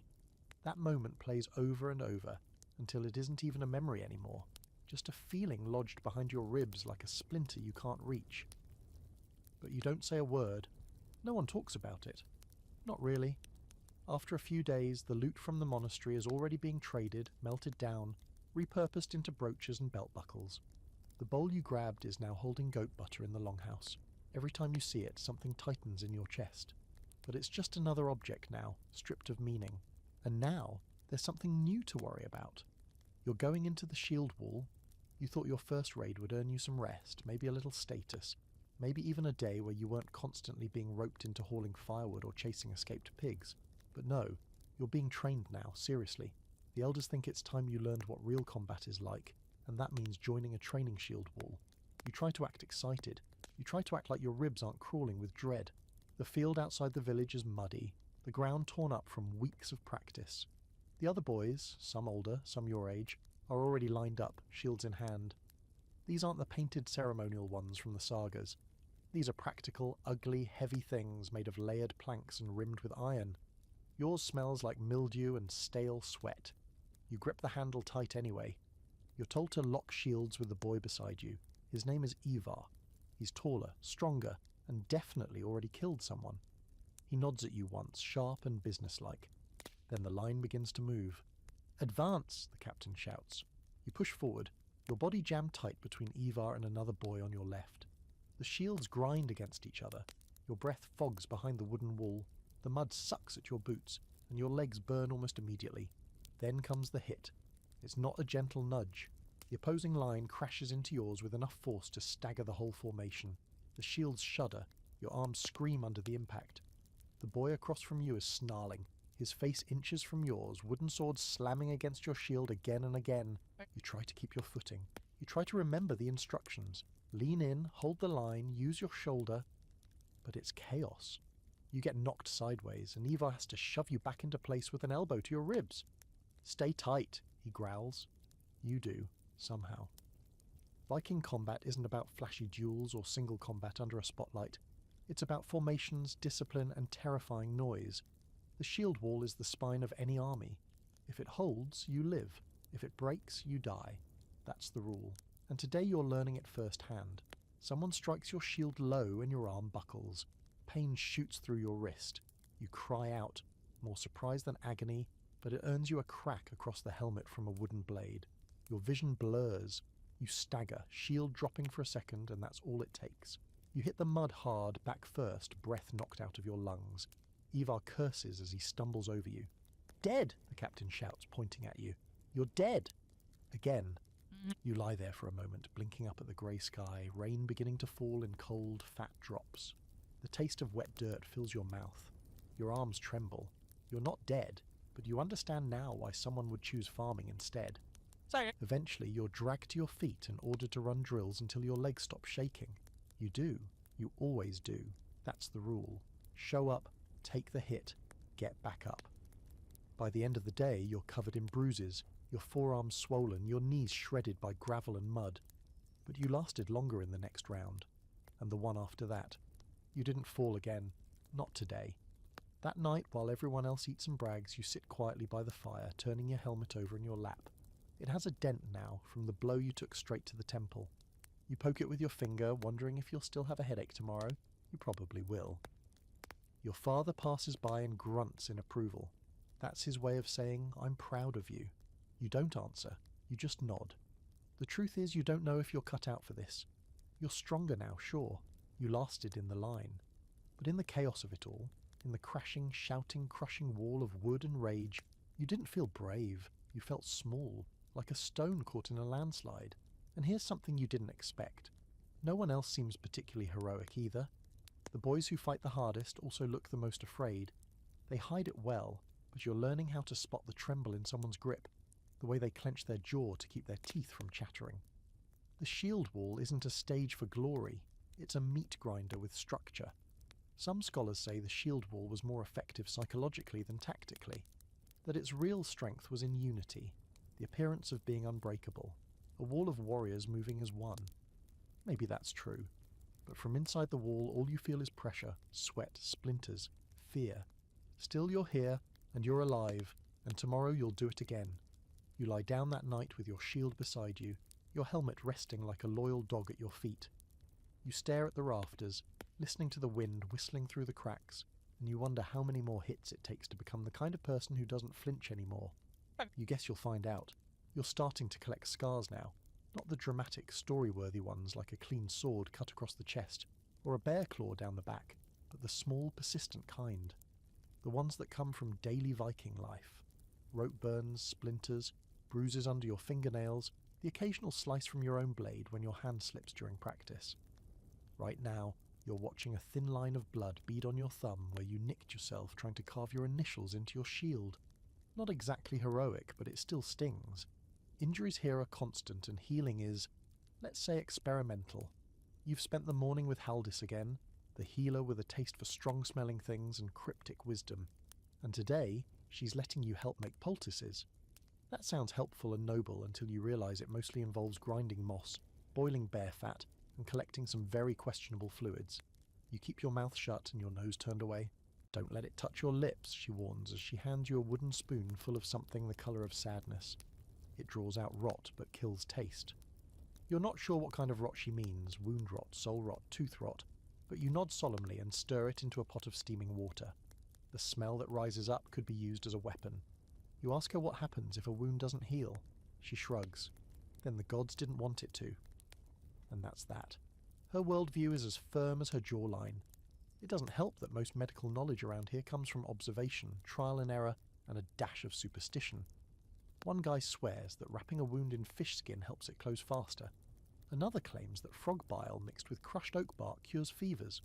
Some people wear amulets blessed by seers to prevent injuries entirely, though judging by their limps, the results are hit or miss. What's real, though, is the constant risk of infection. You've seen it happen. A simple cut turns red, puffy, then black. Fever sets in, breathing gets heavy, and then comes the silence.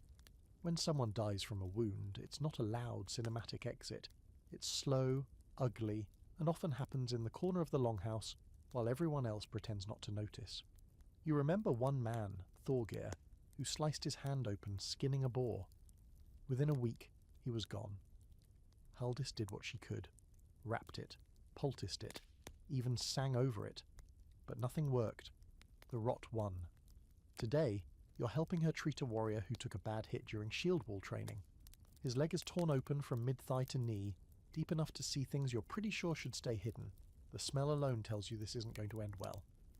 Haldis works quickly, pressing a mixture of yarrow and honey into the wound, muttering to herself all the while. We keep the flies off, we keep the rot out. You nod, pretending to understand. You're mostly holding the poor man's hand while he moans through gritted teeth. His name is Ketil, and he hasn't stopped shaking since he was carried in. Not from fear, from fever. "Drink," Haldis says, shoving a hornful of something cloudy into Ketil's mouth. He chokes, sputters, but swallows. You ask what's in it. "Fermented root and spirit," she says. Helps him forget the pain. For a while you suspect a while is measured in minutes, not days. There's a theory among historians that Viking healers were more advanced than we give them credit for, that they understood antiseptics in a primitive waveform and used fermented substances to fight infection. Others argue that healing was more about ritual and placebo, with herbs serving a symbolic role rather than a medical one. Watching Haldis, it feels like both. She believes in her work, and the work sometimes works, but it also sometimes doesn't. Ketil survives the night, which surprises everyone. He's still burning with fever, still half delirious, but breathing. You help change his bandages, carefully peeling away the cloth and reapplying fresh moss soaked in vinegar. He winces but doesn't scream. Good, Haldis mutters. He wants to live. You go back to your bunk smelling like vinegar, blood and goat sweat. Your hands are stained green. You can't stop thinking about the wound. How close it was to the bone. How thin the line is between standing in the shield wall and lying in the corner fading into the firelight. Your own body aches. Your wrist is still sore from training. A bruise on your ribs makes it hard to breathe deeply, but none of it's serious. Not yet. You wonder how many of your friends will live long enough to reach the age where wounds stop being a weekly occurrence and start being fatal with certainty. You fall asleep to the sound of coughing, not yours. Someone in the back of the longhouse, hacking like they're trying to escape their own lungs. It's been going on for days. No one says it, but you all know it's the sickness. Sometimes it passes, sometimes it doesn't. The gods decide. Before sleep fully claims you, Haldis's voice echoes in your mind. He wants to live. You wonder what she'd say about you. If you took a bad cut to the leg, if your shoulder tore open in battle, would she see that same spark in your eyes? Would it be enough? You touch the edge of your most recent scab, it's healing. For now. You drift off knowing that in this world healing is not guaranteed. It's a gamble, a half prayer, a stubborn clinging to life while the odds grin at you through their yellow teeth. And every day you wake up still breathing, that's a victory. It's deep winter now and everything has slowed to a crawl. The longhouse creaks under the weight of ice clinging to the thatched roof. The smoke hole at the top does little to keep the soot from settling into your lungs, and even less to release the sharp stink of sweat, animals, and desperation. Outside, the world is frozen solid. Inside, you're all just trying not to starve. Viking winters are like being trapped in a slow-moving punishment. The daylight disappears, if it shows up at all, and every morning feels like waking up inside a cold grave. There's no way around it. You're stuck. Everyone is. The days are dictated by the same repetitive tasks. Chop wood, mend gear, patch clothes, cook thin soup with even thinner roots. You chew through the dried stores slowly, carefully. Rations are watched like gold. No one eats more than they're supposed to, not unless they want to risk the shame and potential punishment of greed. There's a quiet tension in every meal. You feel it each time someone scrapes their bowl a little too long or stares too hungrily at the hanging slab of smoked meat no one's touched yet. Your boots are cracked. Your fingers are always stiff no matter how close you sit to the hearth, and the hunger never really leaves. It just goes quiet for a few hours after each meal, then returns with sharp little whispers. You dream about bread. Not even good bread, just warm bread. That's enough to get you through a night. And it's not just the body that suffers, it's the spirit. The old ones say that winter isn't just a season, it's a force. It tests you, weighs you, tries to wear down your will. Some believe in spirits that haunt the snowfields, looking for lost souls or weak minds to whisper into.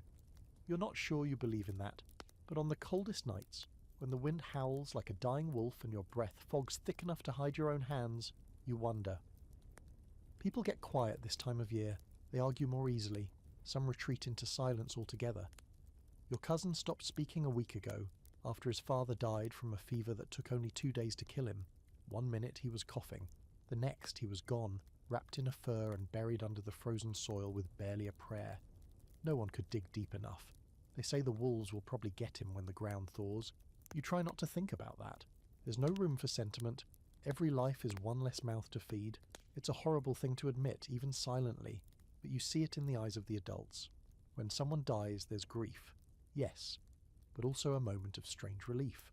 Less meat, more soup for the rest. Fewer bodies fighting for warmth by the fire. One fringe tradition you've only ever heard whispered about is utburda, the exposure of unwanted or unfit infants. It's said that in the most desperate winters, a weak or sick newborn might be quietly left outside, a sacrifice to the gods or simply to fate.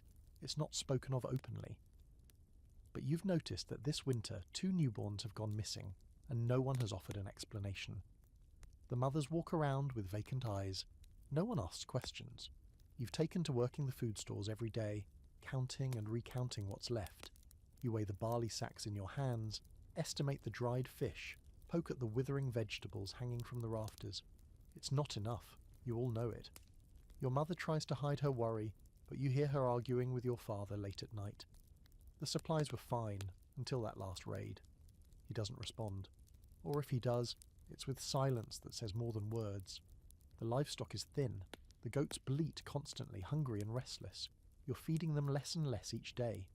One of them is limping now, and you know what that means. It won't make it to spring. You've already been told to fetch the knife tomorrow. You hate the thought, but you don't argue. You can't. To distract yourself, you help Haldis again. Her herbs have mostly run out, so now she's improvising, burning pine needles, crushing dried mushrooms, whispering to the gods under her breath. She tells you stories of winters past, of times when they ate bark from trees and ground up bones to boil for soup. You laugh, thinking she's joking.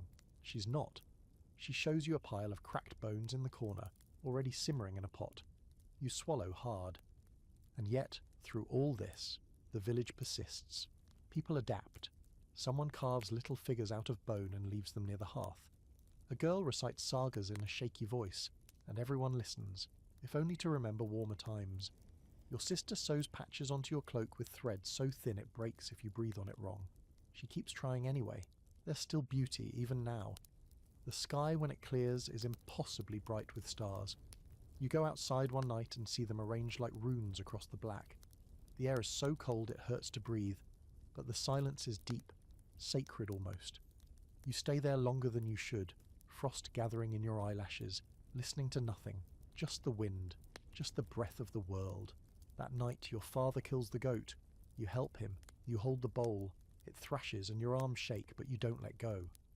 He nods once when it's done. You drag the carcass back together, your boots sliding in the snow, and suddenly you understand something you didn't before. Survival doesn't feel heroic. It feels heavy, bloody, exhausting, but it matters. You go to bed that night with the smell of iron on your hands. You're not proud, but you're not broken either, just a little bit harder. You're not sure what wakes you. Maybe the sound of footsteps crunching on frost outside the longhouse, or maybe it's just the weight of knowing something's coming. Either way, you open your eyes to find your mother already sitting up, tying her hair back, moving with the grim precision of someone who's done this before. Today's not about war or hunger or cold. It's about something even less romantic. Marriage. No, not yours. At least not yet. But the day is coming, and everyone knows it. Your older cousin, Svala, is being handed off today. That's what it is, really. No white dress, no blushing ceremony. Just 2 families shaking hands over shared goats, a couple of sacks of barley, and the occasional blade thrown in for good measure. You sit quietly near the fire, watching as she smooths her tunic and fastens a brooch at her collarbone, with fingers that tremble only slightly. Her expression is unreadable. Your mother nudges you. Pay attention, she says. This is how it's done. You nod. But you're not thinking about dowries or legal arrangements. You're thinking about how Svala didn't look anyone in the eye yesterday. About how she barely ate. About how the man she's marrying smells like turnips and already has 3 children from his last wife, who died of the cold, whatever that means. You follow the procession out into the snow. A few villagers are already gathered in the clearing, rubbing their hands together, breath fogging in the frigid air. A small table has been set up with bread, cheese, and a bowl of warm mead. The groom stands nearby with his brothers, laughing too loudly. They've already been drinking, of course they have. The marriage agreement is spoken aloud by the village lawman, in that flat, formal tone used for trades and disputes. Svala's father nods. The groom nods. No one asks Svala to speak.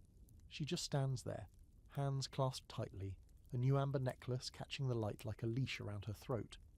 You wonder if she even knows the man's name. In Viking society, marriage is a transaction first and everything else second.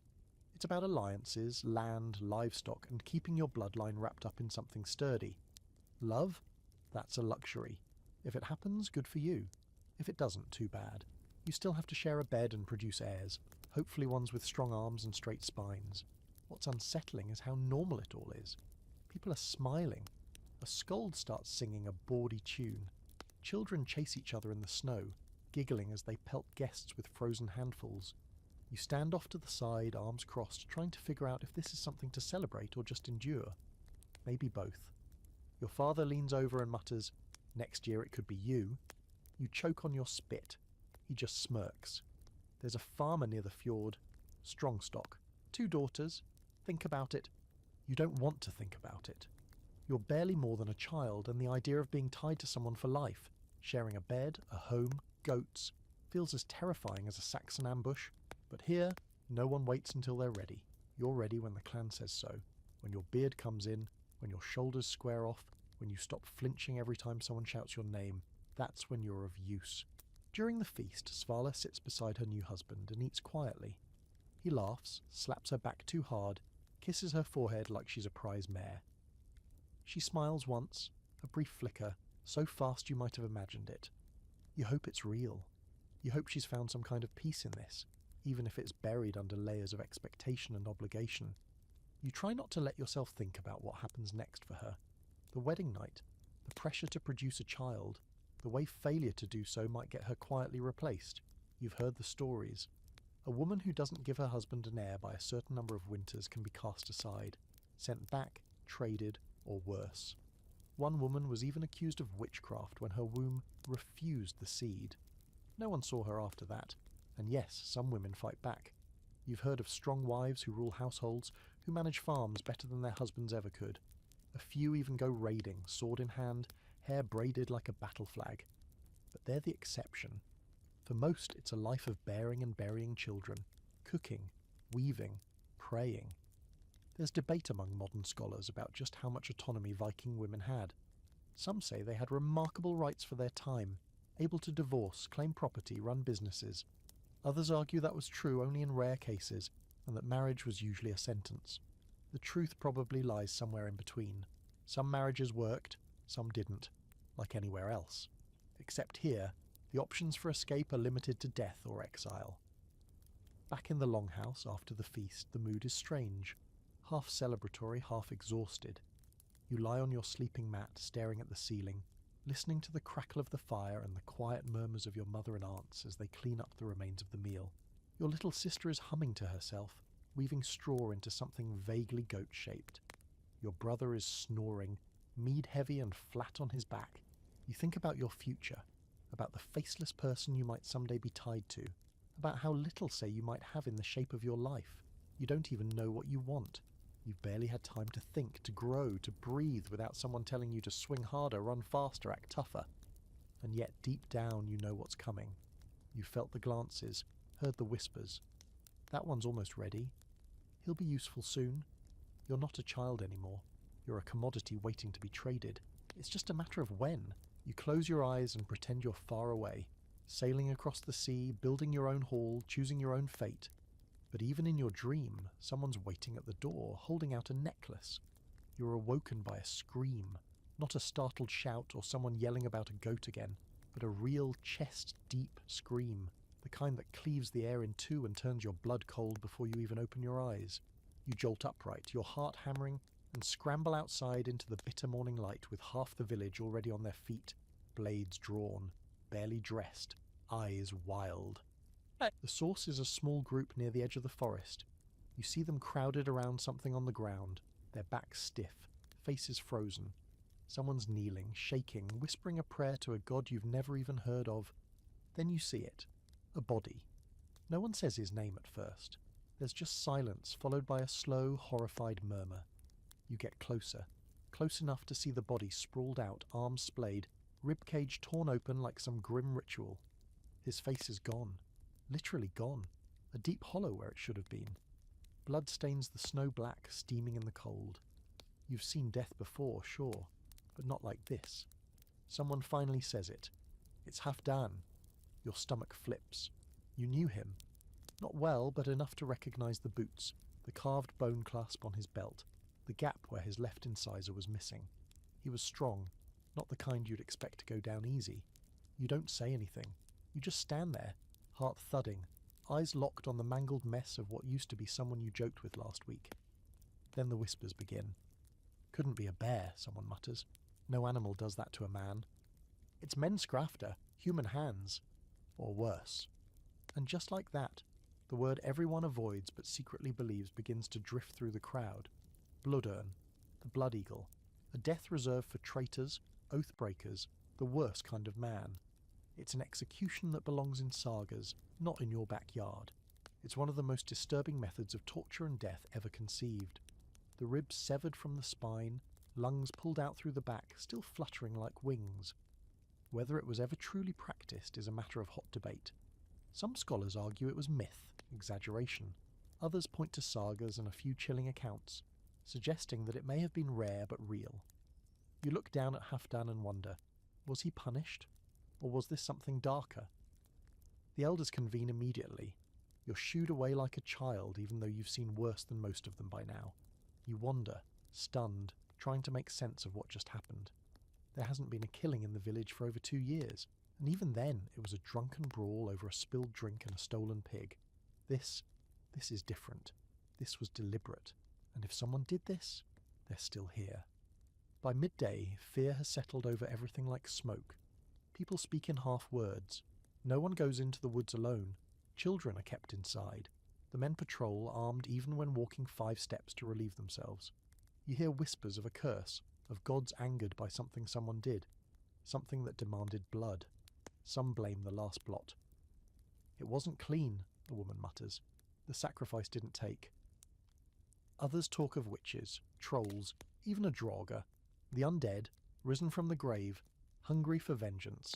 You laugh once, bitterly.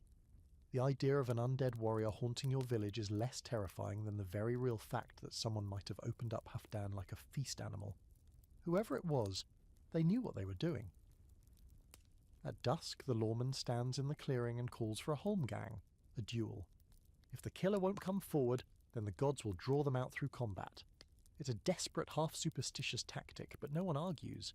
If they do, they might be next. No one steps forward.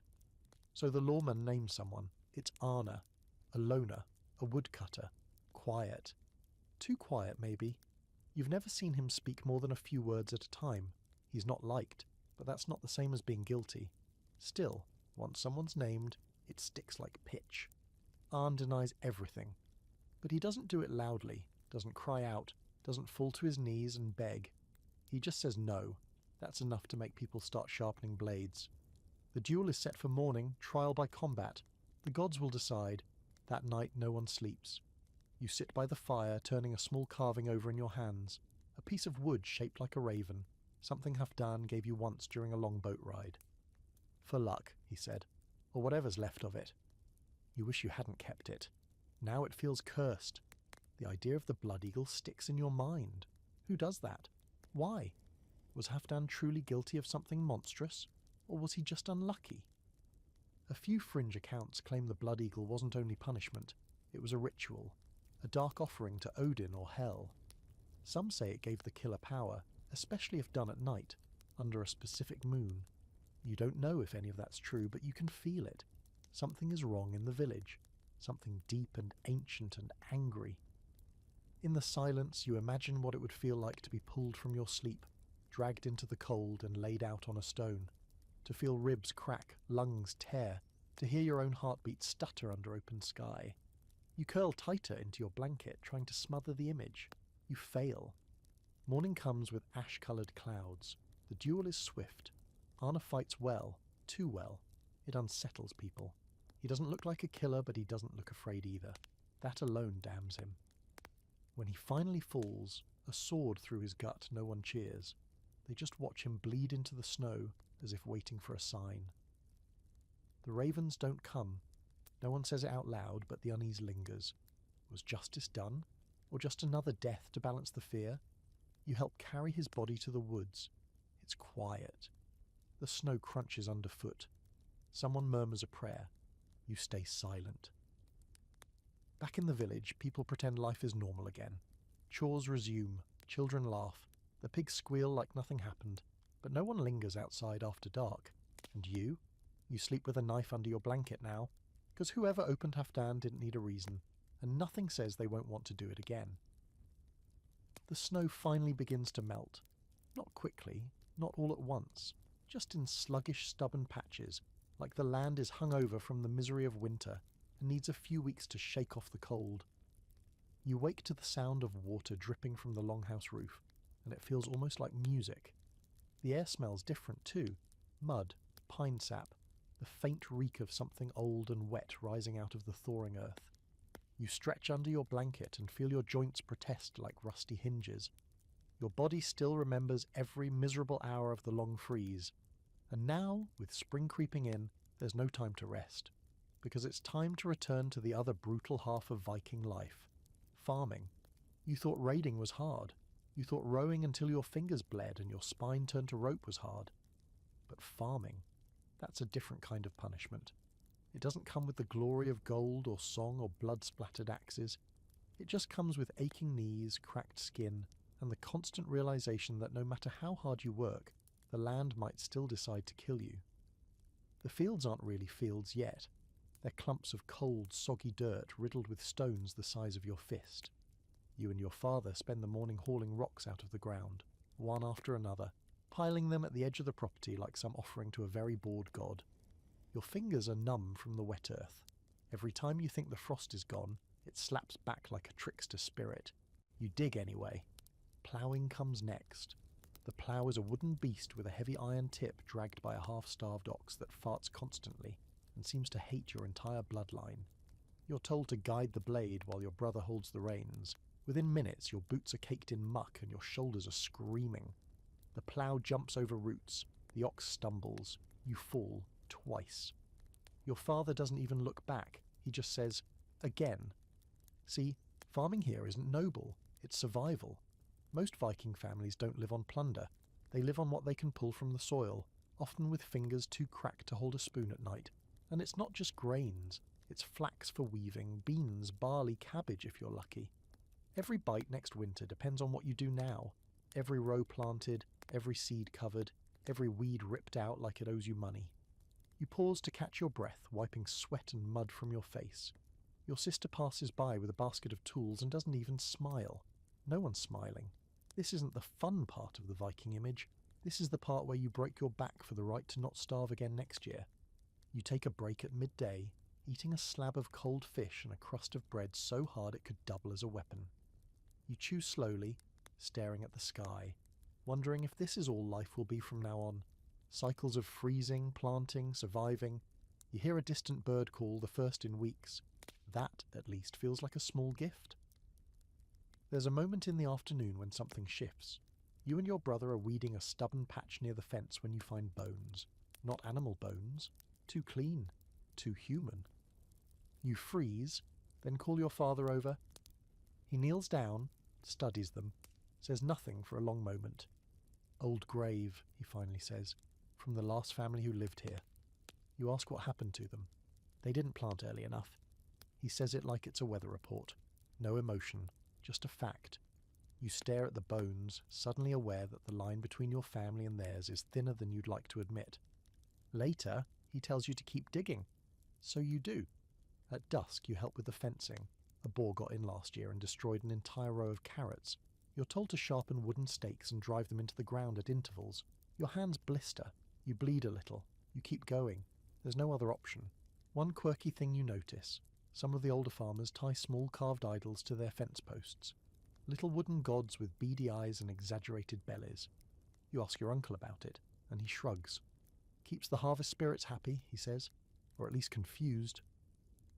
There's debate in scholarly circles about just how much of Viking farming was entwined with superstition. Some argue it was deeply spiritual, with offerings and rituals woven into every stage of planting. Others say it was mostly practical, feed the family first, please the gods later. Watching your aunt leave bread crusts at the edge of the field, you suspect it's both. As night falls, you return to the longhouse. You're too tired to speak. Your legs throb. Your shoulders feel like they've been used to hold up a roof. You eat without tasting anything. Your mother says the seeds will go in next week and you groan before your mouth even finishes chewing. Before sleep, you sit outside for a bit, wrapped in a cloak, staring out at the tilled land. It looks rough now, scarred and angry. but you can see the shape of it, the potential. If the gods are kind, if the frost stays away, if the pest hold off, if the barley doesn't rot, that's a lot of ifs. You think about the raiders who never came back, the ones who left to chase gold and glory and were buried in foreign dirt. You wonder quietly if they had the better end of the deal. Then your mother calls you inside. You stretch your aching limbs and drag yourself back under the sagging roof, the smell of old soup and damp straw greeting you like an old friend. Tomorrow you'll do it all again, because food doesn't plant itself. You hear the story long before you hear the name. It starts as a whisper by the hearth, passed from tongue to tongue, changing shape with each retelling. At first it's just some fool who tried to take a shortcut across the mountain. Then it becomes a man who fought a bear with his bare hands. By nightfall it's a saga, and by the next morning it's yours. That's how it happens here. You don't ask for legend. It finds you, wraps itself around your shoulders like a wolfskin cloak, and dares you to shrug it off. Your uncle carves the tale into a chunk of driftwood before breakfast. A trader passing through repeats it, already more dramatic. You watch, stunned, as your trip to fetch timber 2 weeks ago transforms into a larger-than-life epic involving frost giants, a collapsing bridge, and a flaming spear that never existed. Apparently you're the hero now. You don't remember it that way. In your version, the snow was waist-deep, the wood was wet, and the only thing that nearly killed you was boredom and an overconfident squirrel. But someone saw you dragging back a log the size of a canoe, and your cousin swears he saw smoke in the distance and heard wolves. Now everyone's calling it the firewood trial. You've officially been sagafied. The village is hungry for stories, not just food hungry, soul hungry. After the winter you all just crawled out of, they need something to cling to, something that reminds them they're not just shivering nobodies scraping fungus off rocks, but part of something bigger, a myth, a bloodline, a song. Your story becomes part of the rotation. At night, while the fire crackles and someone slurps their fish broth with way too much enthusiasm, the local skald retells it, with flair of course. You sit quietly at the edge, hood pulled low, pretending you're too tired to care. But when he gets to the part where you defy death at the mouth of the ice river, you can't help but smirk. It wasn't an ice river, it was a slightly soggy ditch. Still, sounds better his way. This is how it works. The sagas aren't history, they're memory, stylized, shaped, soaked in mead, and sharpened like a blade. They carry truth, yes, but also exaggeration, embellishment, imagination. One scholar once described the Icelandic sagas as half memory, half theatre, and a quarter complete nonsense, which doesn't add up mathematically but feels absolutely correct. Still, once you're in a saga, even a local one, you don't get to step back out. People start treating you differently. Not better, just expectantly. They look at you like they're waiting for the next chapter. When a wolf is spotted near the southern hills, they glance your way. When the meat goes missing from the smokehouse, someone says, "Ask him, he survived the mountain." The pressure is subtle but heavy. Suddenly you're not just some boy with a chipped tooth and a limp from training injuries. You're the one who returned, even if you barely did. One of your friends, Sigurd, pulls you aside a few days later. I heard in one version you fought a spirit. You stare at him. A spirit? He nods solemnly. A white-eyed ghost with frost in its beard. You laugh, until you realize he's serious. Then you realize everyone is serious. You try to correct the record once. Just once. You explain that there was no ghost, no fire, no wolves, just snow, bad footing, and a very angry owl that dive-bombed your head. But no one listens. Worse, they look disappointed, like you've let them down. You learn quickly. Truth is heavy, but story floats. So you let the saga grow, and boy does it grow. Someone carves your name into a piece of bone and wears it as a necklace. Another paints a version of the tale on their shield, an abstract swirl of red and white that supposedly represents you standing triumphant with your enchanted log. You hear that a woman in the next village has named her newborn son after you, which is flattering until you find out she also named her goat the same thing. You begin to understand the strange burden of being remembered. If you die tomorrow, you won't just vanish, you'll be retold, edited, canonized. You'll become a lesson, or a warning, or a footnote, and you won't get to control which. There's a dark side to it too, A man named Bjarke used to be the local saga star, known for wrestling a bear in a river and winning. But when he fell during a raid, a spear through the chest, people stopped talking about the bear. Now all they mention is how he turned coward and ran too slow. Your father told you the truth. Bjarke had a twisted ankle and died protecting a boy who couldn't hold his shield, but that part didn't stick. It didn't rhyme. That night, you sit by the fire again while the skald performs a new verse. Your saga now has chapters. This time, he adds a dream sequence where the gods visit you and grant you strength. You remember that night. You were feverish and hallucinated a very angry raven yelling at you about dried fish. But sure, let's say Odin sent a vision. As you lie awake in the longhouse staring at the flicker of firelight dancing on the rafters, you wonder what it means to live in a story, whether it protects you or traps you, whether someday someone will sing about the quiet things you did, fixing a broken fence, holding your sister's hand after she fell, sharing your bread when no one was watching. Probably not. Those things don't make good sagas, but they make good lives. Still, tomorrow when you go into the woods to chop more timber, you bring your axe and your best scowl. Because if the saga's going to keep growing, you might as well give them something worth remembering. Even if the truth gets lost along the way. The mead flows too fast tonight, and for once no one tells it to slow down. You're sitting in the longhouse, cross-legged near the fire, watching the shadows of bodies moving, dancing, stumbling in and out of the lamplight. It's a feast night, no real reason, just the kind that happens after a good trade, or when someone finds a barrel of dried apples they forgot they'd buried beneath the floorboards, which apparently someone did. That's all it takes for the mead to come out and the music to start. You're still not used to how quickly things can swing in this place. One day you're carving graves in the frost, the next you're slamming your wooden cup against another's and singing like you've already made it to Valhalla. The shift is disorienting, but tonight you're leaning into it. There's a bonfire just outside the longhouse, its light flickering on snow-streaked earth and melting the icy edge of the air. You can barely feel your fingers, but you keep clapping in time with the beat anyway. A man near the fire started pounding on a barrel with his hands like it's a drum. Others join in with bones, spoons, fists. The rhythm grows fast and wild. Drinking here isn't a pastime, it's a ritual. It's how emotions are released, wounds are soothed, and suppressed thoughts finally get to breathe.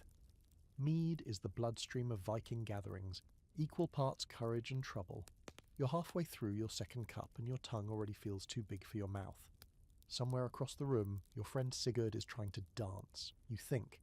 It could also be a seizure. Either way, he looks happy, arms swinging wildly, hair flying like a sea witch's curse. You laugh until your ribs hurt. Then someone bumps into you from behind and sloshes mead down your back. It's freezing. You shout and whirl around, only to find it's your uncle, already red-faced and wheezing from laughter. "You'll thank me," he says, keeps the lice off. You're not entirely sure he's wrong. The thing about Viking feasts is that they start joyful and end unpredictable. You've seen them spiral into shouting matches, into hugs so fierce they leave bruises, into challenges that begin with "you wouldn't dare" and end with someone waking up with half an eyebrow. There's a rawness to it all. No masks, no pretense. Just people boiled down to whatever's left when the meat and the drink and the song have stripped away everything else. Tonight someone stands on the table and declares a poem. It's barely coherent, mostly about cows and battle and a woman with teeth like ivory and shoulders like mountains. You're impressed, you think. He ends by smashing a cup and falling off the table. Applause erupts anyway. Here's a quirky tradition you've noticed. Drinking toasts to the gods are often done in rounds.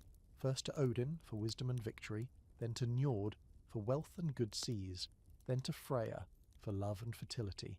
Everyone takes a drink for each. You do the same, trying to pace yourself. By the third round, you feel warmth blooming in your chest and limbs, slow and heavy like you're turning into honey. After the toasts come the boasts. Vikings love to brag. Not in the modern loud way, but in that ancient poetic style that turns even the stupidest act into something worthy of saga. One man talks about killing a boar with nothing but a fishing hook. Another claims he once stared down a wolf until it blinked first. You consider standing up and telling your own story, but which one? The log-fetching saga? The time you vomited into your own helmet on a raid? You decide to stay seated. But then someone else stands up and calls you out by name. You freeze. It's Holstein, the trader who brought that questionable apple barrel. He wobbles on his feet, but his voice is clear. "This one," he says, pointing at you with a finger sticky from honeymead, "dragged a whole timber through the mountains, carried it like Thor's own hammer. Tell us how you did it." Everyone turns. You stare at the fire, cheeks burning. You don't want to. You hate how your own story has ballooned beyond recognition. But the mead whispers, "Why not?" So you rise slowly and clear your throat. You start small. You tell the truth. A snowstorm. A wrong turn. A stubborn log. But then the words start to twist on their own, like they want to be bigger. You find yourself adding a fox, a near fall into a frozen river, a voice in the wind that might have been a god. The room leans in, drunk and hungry. You give them what they want. You end with a bow, cup raised. The hall erupts in cheers. Sigurd tosses you a chunk of bread. Someone starts chanting your name in a tuneless rhythm. You laugh, but it tastes strange in your throat. You sit back down, unsure of what just happened. Later, the fights start. You see it coming before the first punch lands. Two brothers arguing over who insulted whose wife first. A spilled drink, a misheard comment, then the shove, then the crash. Then it's all arms and feet and screaming. People rush to break it up, but others cheer. You watch from the corner, still holding your cup, feeling the line between celebration and chaos dissolve. Here's where it gets interesting. Viking law allows for fights at feasts if the matter is settled before sunrise. Otherwise, it becomes a full grievance. So now, you're watching two grown men beat each other senseless under an unspoken timer. One eventually gives in, bloodied and panting. The victor shouts, "It's done!" and everyone nods like this is normal, because it is. Eventually the fire dies down and bodies begin to collapse where they sit. The mead runs out. Someone sings a lullaby about a sea serpent and a lost child. You lie on your side, breath shallow, eyes blurry. The taste of honey and smoke lingers on your tongue. Your head hums. Outside, the wind carries a low, slow howl across the trees. In the morning, the hall will stink of regret and spilled ale. People will groan and curse and pretend nothing happened. But for now, in this sticky, drunken moment, everyone is something more than human, mythic, wild, free. You smile into the dark. Then someone vomits on your boots. Of course they do. You spend most of the next morning with a pounding headache and a bucket. Not your finest hour. The air in the longhouse is thick with mead's stale breath and regrets. Someone is snoring with their face in a bowl of cold porridge, and someone else, probably Sigurd, is lying half under the table muttering about fighting the sea in his sleep. Your boots are still outside, frozen stiff and still bearing the evidence of last night's final unfortunate splash. You try not to think about it, but none of that matters, because today the wind has shifted. And with it comes a reminder that nature, like most things in Viking life, is out to kill you. You notice it first when you go outside to breathe air that doesn't smell like fermented shame. The breeze has teeth, sharp and sudden, and it's carrying something heavy, like a warning. The sky has gone that eerie shade of steel grey, the clouds swollen and low. You know that colour. Everyone does. It means something's coming. You're right. By mid-morning, a storm hits with the kind of rage that makes even the elders stop and take notice. It's not just wind, it's wrath. It howls through the trees like a berserker, rips thatch from roofs, knocks over stacks of wood and sends chickens into existential spirals. The cold snaps back like it never left. 1 minute you're shaking off a hangover, the next you're holding down the longhouse door so it doesn't fly off into the next village. Storms are more than just weather here. They're enemies. They're stories. The gods aren't just metaphors. They're in the wind, according to most of the old folks. Thor is angry, or the sky serpent Jörmungandr is stirring in the ocean deep. Your mother throws a pinch of salt into the hearth fire, murmuring under her breath. You pretend not to hear it, but you tuck the bone amulet around your neck a little tighter anyway. It's not just superstition. Out here, a storm can take everything. One bad flood, one roof collapse, one landslide on a hillside path, and you're done. No second chances. You lose a goat, you lose your milk. You lose a roof beam, you sleep in snow, you lose a person, and they're just gone. Maybe to Valhalla, maybe not. Either way, not your problem anymore, except when it is. You're sent to help reinforce the longhouse walls with thick wooden planks. You hammer through numb fingers, each swing of the mallet vibrating into your bones. Your ears fill with the scream of the wind, so loud it feels alive. The smoke from the fire refuses to go upward, curling around your face, choking you until your eyes burn. This is survival work. You're not fixing things. You're defying collapse. Later you're sent to check the animal pens. The goats are frantic. The pigs are trying to eat the slats off their own fence. One sheep is just staring at the sky like it knows something you don't. You reinforce the posts, tie things down, murmur curses under your breath and hope the gods don't hear them. You're soaked by the time you get back inside. Your hair drips onto the floor and your cloak smells like damp fur and regret. But the fire is still going, and someone's stirring something thick and hot in the pot. You sit down, steaming like a slab of meat, and let your limbs thaw. Even now, in the middle of the storm, there's a strange comfort to it all. The longhouse holds. The fire flickers. People pass bowls around and mutter jokes too tired to be funny. There's a kind of camaraderie that only comes from nearly freezing to death in the same room. But you know it's not over. In the night, the storm gets worse. You wake to howling that isn't wind, at least not just wind.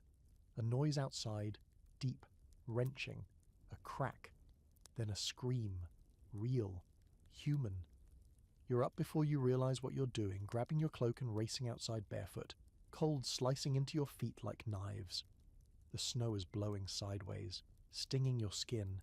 You can barely see. Shapes move in the white. Shadows, bodies, trees bending like they're trying to break. Someone's shouting for help near the livestock enclosure.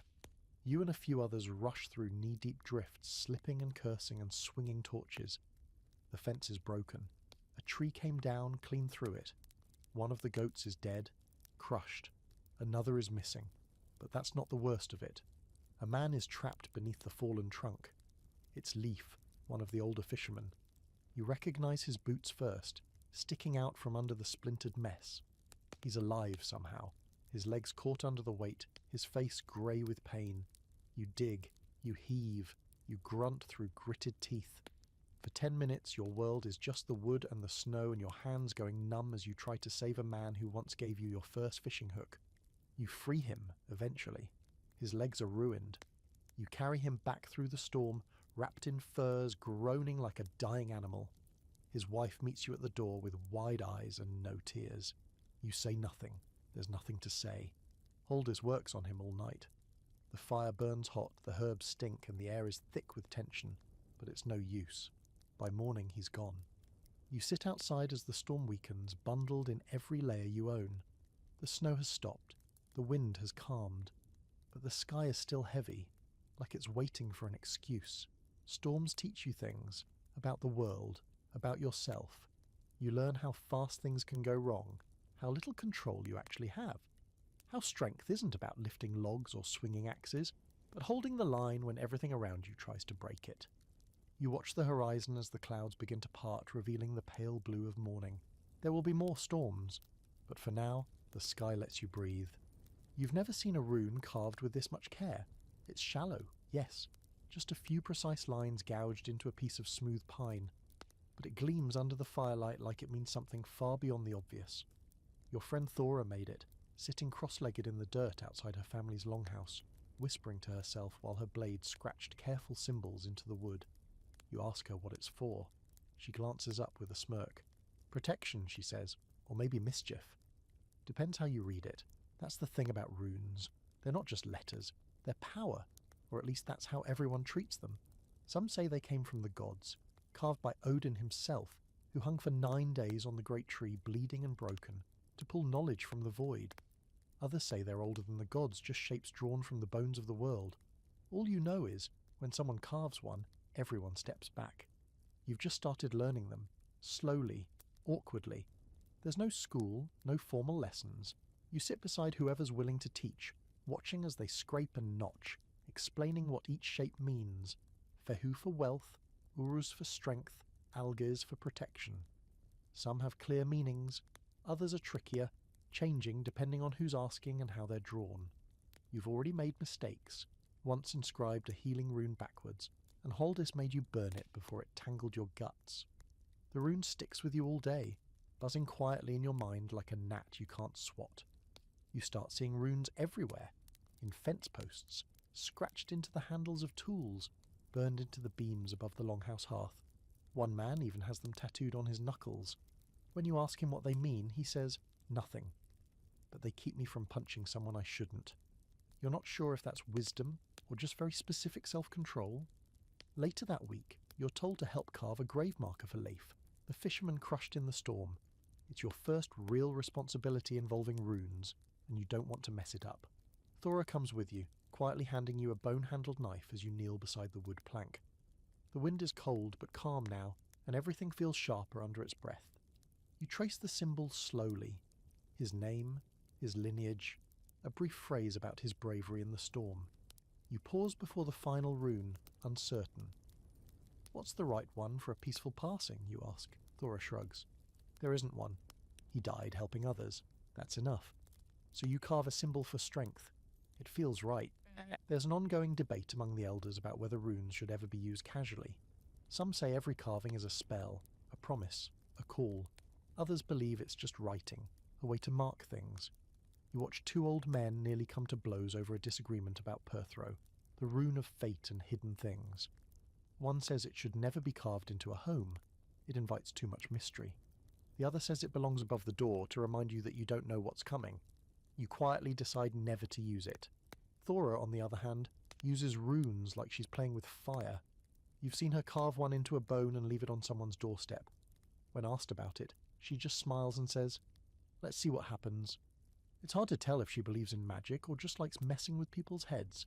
And it's not just kids playing games. The seeress, an old woman with hair like spider silk and eyes that never quite focus, uses runes for divination. She throws small carved stones onto a cloth and reads their pattern like a map. You watched her once. She muttered to herself, touched each stone with trembling fingers, then looked you dead in the eye and said, "Your name will outlive your body." You didn't sleep well for 3 nights after that. There are fringe beliefs about runes that few talk about aloud. Some say certain symbols, when carved under a full moon, can summon spirits.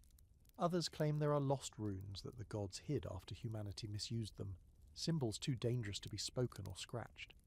Thora insists one of them is hidden in the shape of a tree root near the river. You went to see it once. It looked like a twisted knot. Nothing more. But you didn't step on it. And yet, for all their mystery, runes are also practical.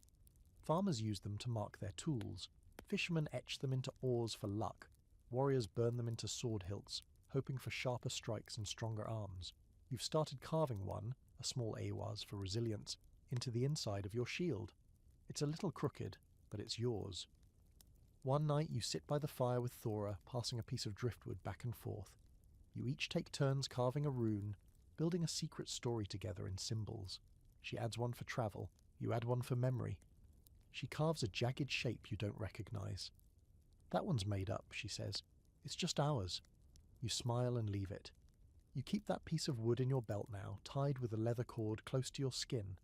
You're not sure if it does anything, but when the wind howls through the cracks in the wall, or when your breath clouds from fear instead of cold, you feel for it. Runes don't promise safety.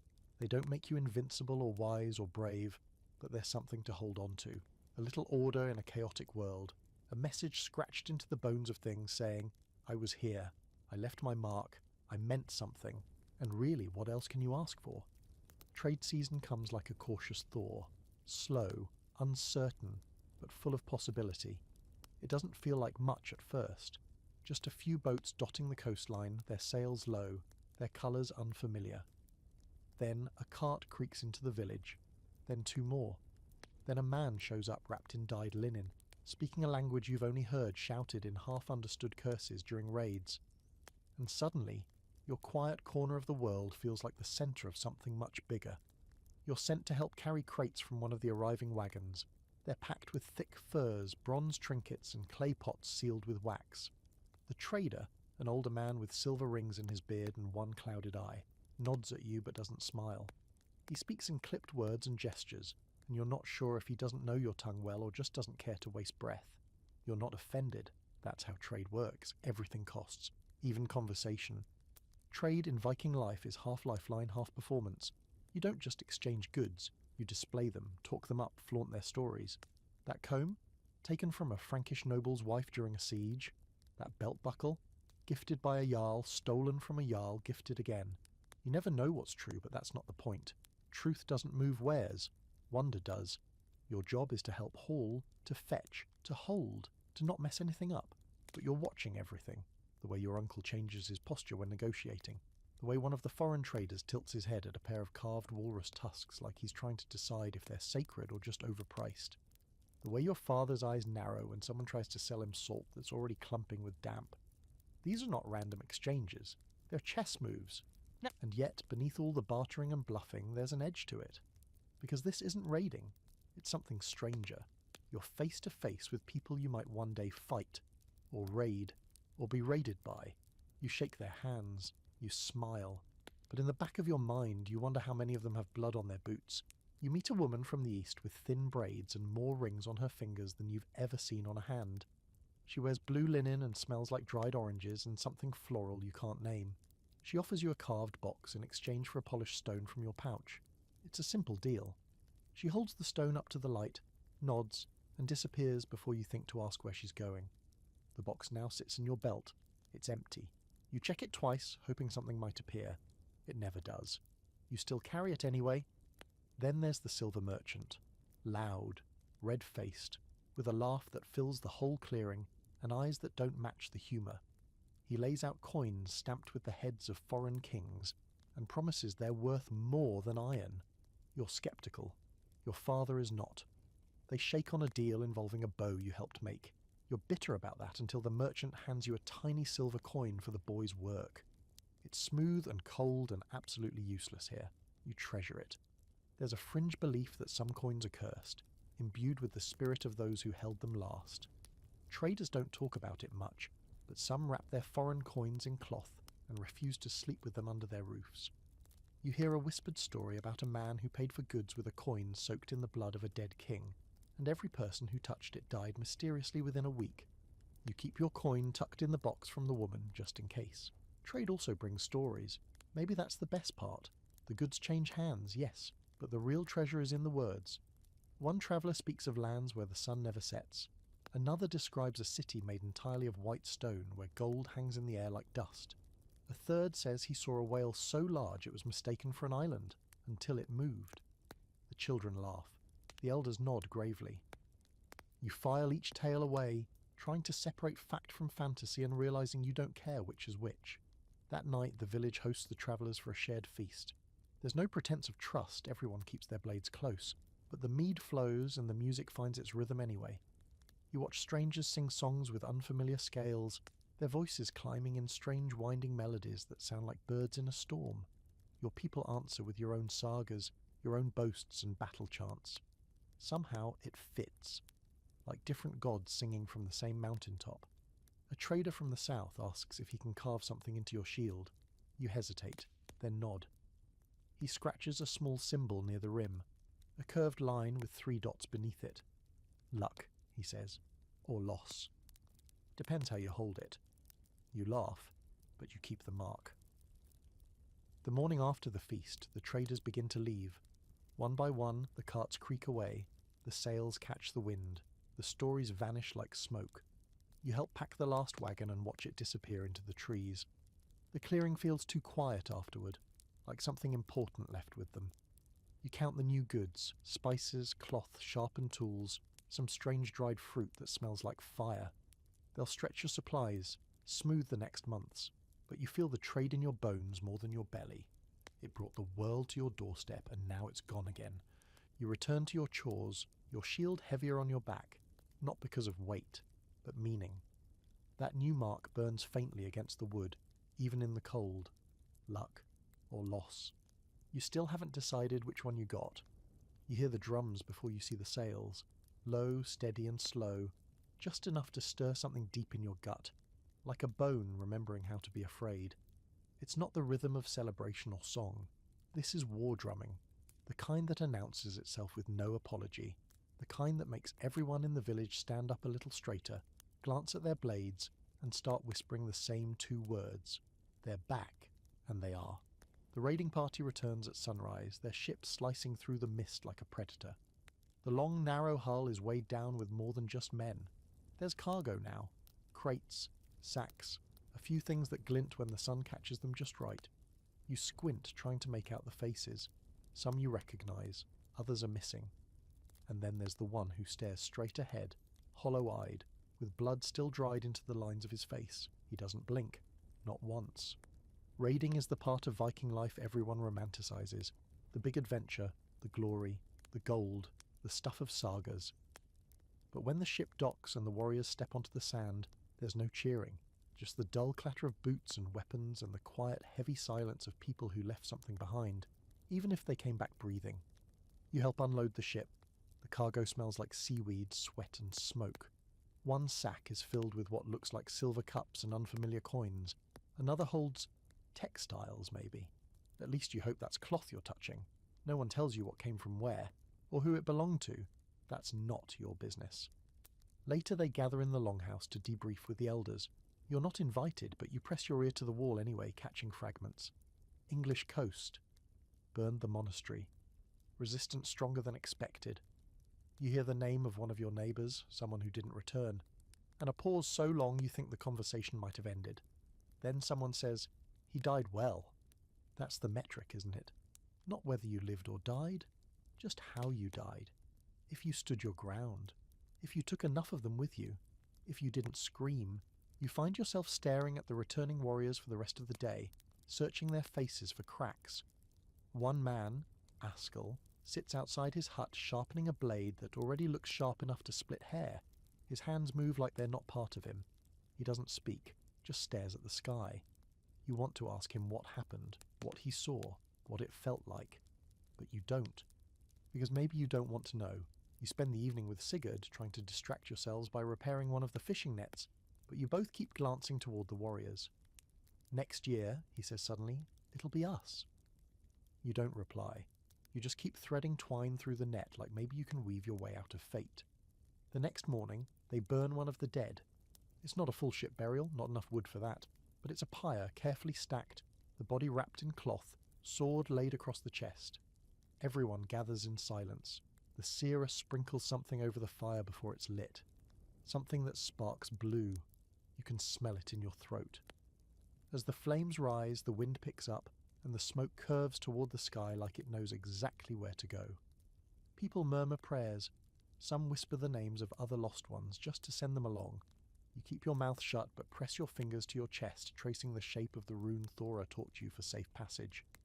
There's a belief, one not everyone admits out loud, that when someone dies in battle but isn't given a proper send-off, they linger. Draugr, the walking dead. Restless, angry, drawn back to what they left behind. You've seen someone throw salt into a fire and say a name 3 times just in case. Tonight, as the flames crackle and the ashes rise, you silently hope that your village has done enough. Later you find Thora sitting alone, carving something into a strip of leather. She looks up, then nods for you to sit. "I heard they lost 5, you say quietly. 6, she corrects. 1 fell overboard. The sea took him. You pause. Does that count? Thora doesn't answer right away. The sea counts everything. That night the returning warriors finally begin to talk, drunk mostly. The mead has loosened their tongues. You sit nearby, pretending not to listen too closely as they tell the real stories. How the monastery caught fire too early, how a young monk tried to fight with a kitchen knife, how one of your men slipped on blood and cracked his skull on the edge of a pew. They laugh, but it doesn't reach their eyes. One of them, a man named Kjartan, pulls something from his pouch and sets it on the table. It's a necklace, simple, wooden beads, and a single silver charm shaped like a cross. Everyone goes quiet. You don't know if it was taken from someone living or dead, but it's still warm from his skin. "I keep it," he says, voice low, "to remind me what I saw." No one asks what that means, so you leave before the stories get darker. Back in your bedroll, you lie awake, listening to the crackle of fire and the muttered sleep talk of exhausted warriors. You think about raiding, about glory, about what you'd do if you were on that ship. Would you kill? Would you hesitate? Would you come back with silver or not at all? You reach for the rune token in your pouch and roll it between your fingers. The stories don't tell you how cold the ocean wind is, or how heavy a sword gets when it's wet, or how a scream sounds different when it's in a language you don't understand. But now you're beginning to understand this much. Not everyone who comes home really makes it back. You're woken by shouting, and it's not the drunk kind. It's sharp, clipped, urgent, the kind that pries open your eyes even before your mind has caught up. You sit up fast, knocking your knee against the bed frame and sucking in a breath through your teeth. Outside there's movement. Too much of it. Shadows streaking past the longhouse door, feet pounding across the dirt, the clatter of weapons pulled from their racks. You hear your father's voice bark your name once, just once, and you're up. The air outside is still, too still, the kind of quiet that makes the hairs on your arms rise. The sun isn't even up yet, just a faint pale smear on the edge of the sky.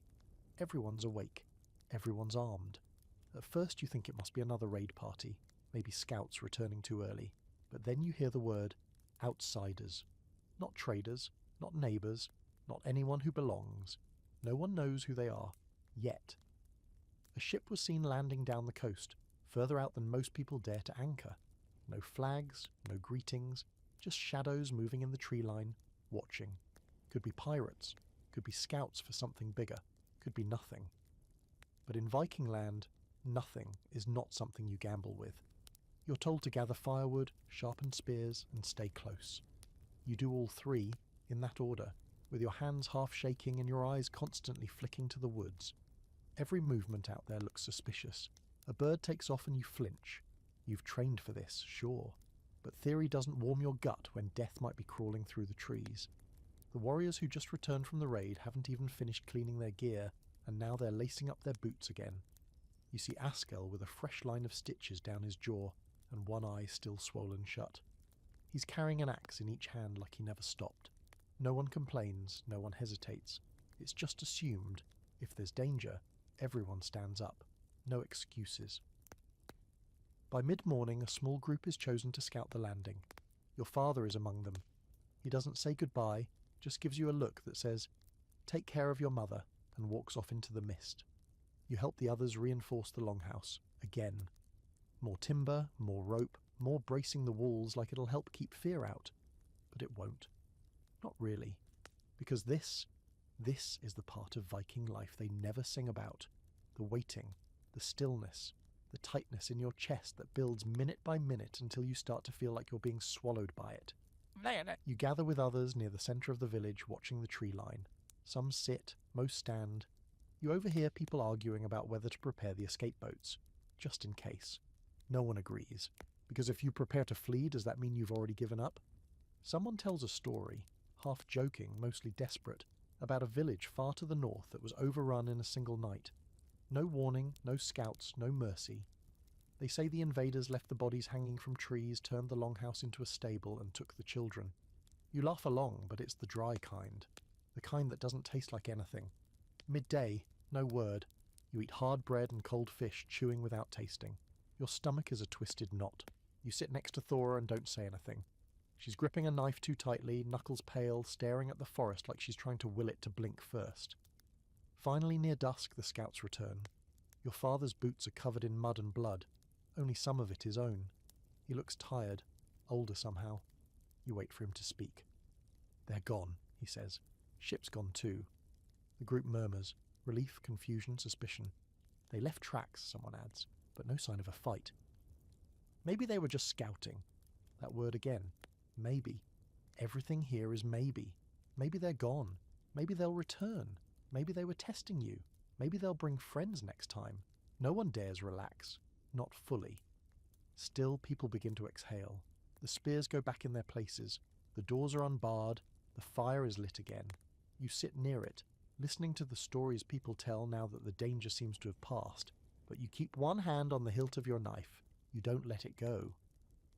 That night, your father sits beside you for the first time in days. You don't say anything at first. Just sit shoulder to shoulder in the flickering warmth of the hearth. Then he clears his throat. "They left something behind," he says. You glance at him. A carved token. Small, on the ground by the ship. He reaches into his cloak and pulls out a piece of bone. Smooth, rounded, etched with a spiral symbol you've never seen before. You take it carefully. It feels too cold, even near the fire. You hand it back. "We don't know what it means," he says. "Could be a marker, could be a warning." "Or a calling card," you say quietly. He nods once, then tucks it away. "It haunts your dreams. That spiral. You see it carved into trees glowing under the moon, floating in the water like a watchful eye. You wake covered in sweat, your fingers twitching like they want to carve something too. There are debates among the older men now. Some want to send a retaliation raid, hunt down whoever left the symbol. Others say leave it be. Don't wake what hasn't bitten. Huldis says it's an omen. She doesn't say what kind. In the days that follow, you train harder. You sleep with one ear open. You practice your shield work until your arms ache and your thighs feel hollow. You no longer swing for form. You swing like someone might be coming. Because maybe someone is. And here's the truth you don't say out loud. You're not sure which scares you more, the enemies in the woods, or the way your village is getting used to them. You find the burial mound a few days later, half by accident. You're out in the woods with Thora, looking for firewood, or at least pretending to, since mostly you've been arguing about whose turn it is to carry the heavier bundle. When you spot it through the trees, it's not marked on purpose, just a raised swell of earth, maybe a few stones stacked near the base, half covered in moss and weathered thyme, but something about it catches your eye. Maybe it's the way the crows avoid it. Maybe it's how quiet the wind gets the closer you step. Thora notices too. She says nothing at first, just follows behind you, her boots soft on the thawing ground. You both circle the mound slowly, as if it might open its mouth and say something, or swallow you. "This isn't one of ours," she murmurs. She's right. The stones aren't local. The shape is wrong. Taller than the usual burial humps, narrower, too deliberate. It doesn't match the village graves near the edge of the ridge. This is older, or stranger, or both. You pause near one end where a small wooden pole juts up, split down the middle and painted with a now faded red. Not a rune you recognise. Thora doesn't either. She brushes a bit of moss aside, tracing the symbol with one finger. "It's not Norse," she says finally, "or it wasn't meant for us." You sit nearby, unsure why you feel pulled here. There's no immediate danger, no bones sticking out of the ground, just that low, steady thrum in your chest, the one that whispers when something ancient is watching. Burial customs here are complicated, not just the pyres and ship graves you've seen, but the silent rules about where and when and how the dead should be honoured. Some get fire, some get earth, some get both. Others, ones who did something wrong or were something wrong, are left outside the bounds of hallowed ground. You wonder if this is one of those, a warning disguised as a resting place. You return to the village and mention it to the elders. They glance at each other and go quiet. Then one of them, a man with no remaining teeth and eyes that seem to see through time, says, "That mound was there before us." He tells the story slowly. How an older people once lived in the valley, traders, sailors, worshippers of strange gods. Some say they carved the stones with songs. Others say they didn't speak at all, just whistled like birds and carried knives made of ice. It's mostly myth, of course. Even the skalds roll their eyes at half of it. But they all agree on one thing. Those people vanished. All at once. Gone like mist.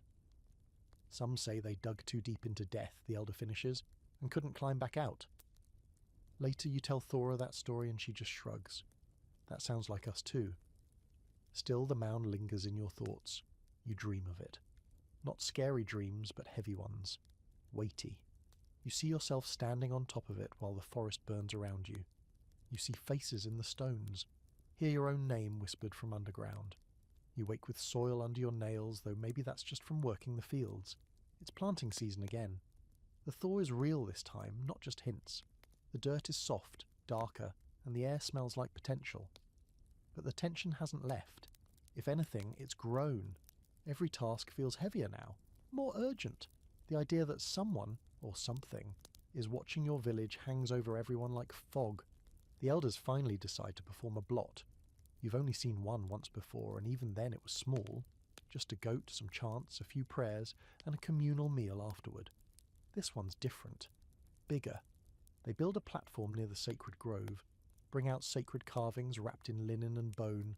The seeress wears black. No jewellery, no paint, just her eyes, which look cloudier than ever. The animal this time is a bull. You don't look away during the offering. You stand still while the blood is caught in a carved bowl, while the smoke rises, while the chants echo through the trees like wind through ribs. It's not meant to be beautiful. It's meant to be heard. They sprinkle the blood over weapons, over doors, over the soil itself. Huldis wipes a bit across your forehead without asking. It stings. You say thank you. You ask your father later what exactly they're praying for. He doesn't answer right away. Then he says, "That we've done enough." You walk through the village at dusk and everything feels slightly shifted. People speak in hushed tones, even as they laugh. No one lights a fire unless they need to. You see a new talisman nailed to the longhouse door, a tangle of bone and string. You don't know what it's for, you don't ask. You catch yourself glancing at the tree line more often, listening for drums or hooves or the crunch of feet in the underbrush. The fear hasn't returned exactly, but the readiness has, like you're one gust away from tipping into something final. The next morning a scout returns with news. Another ship spotted, too far to see the markings, too far to say if it's coming closer. You look out toward the sea, you can't see anything yet, but you feel it. Something's coming. And whether it's storm, stranger, god, or ghost, you know this much. You'll meet it standing.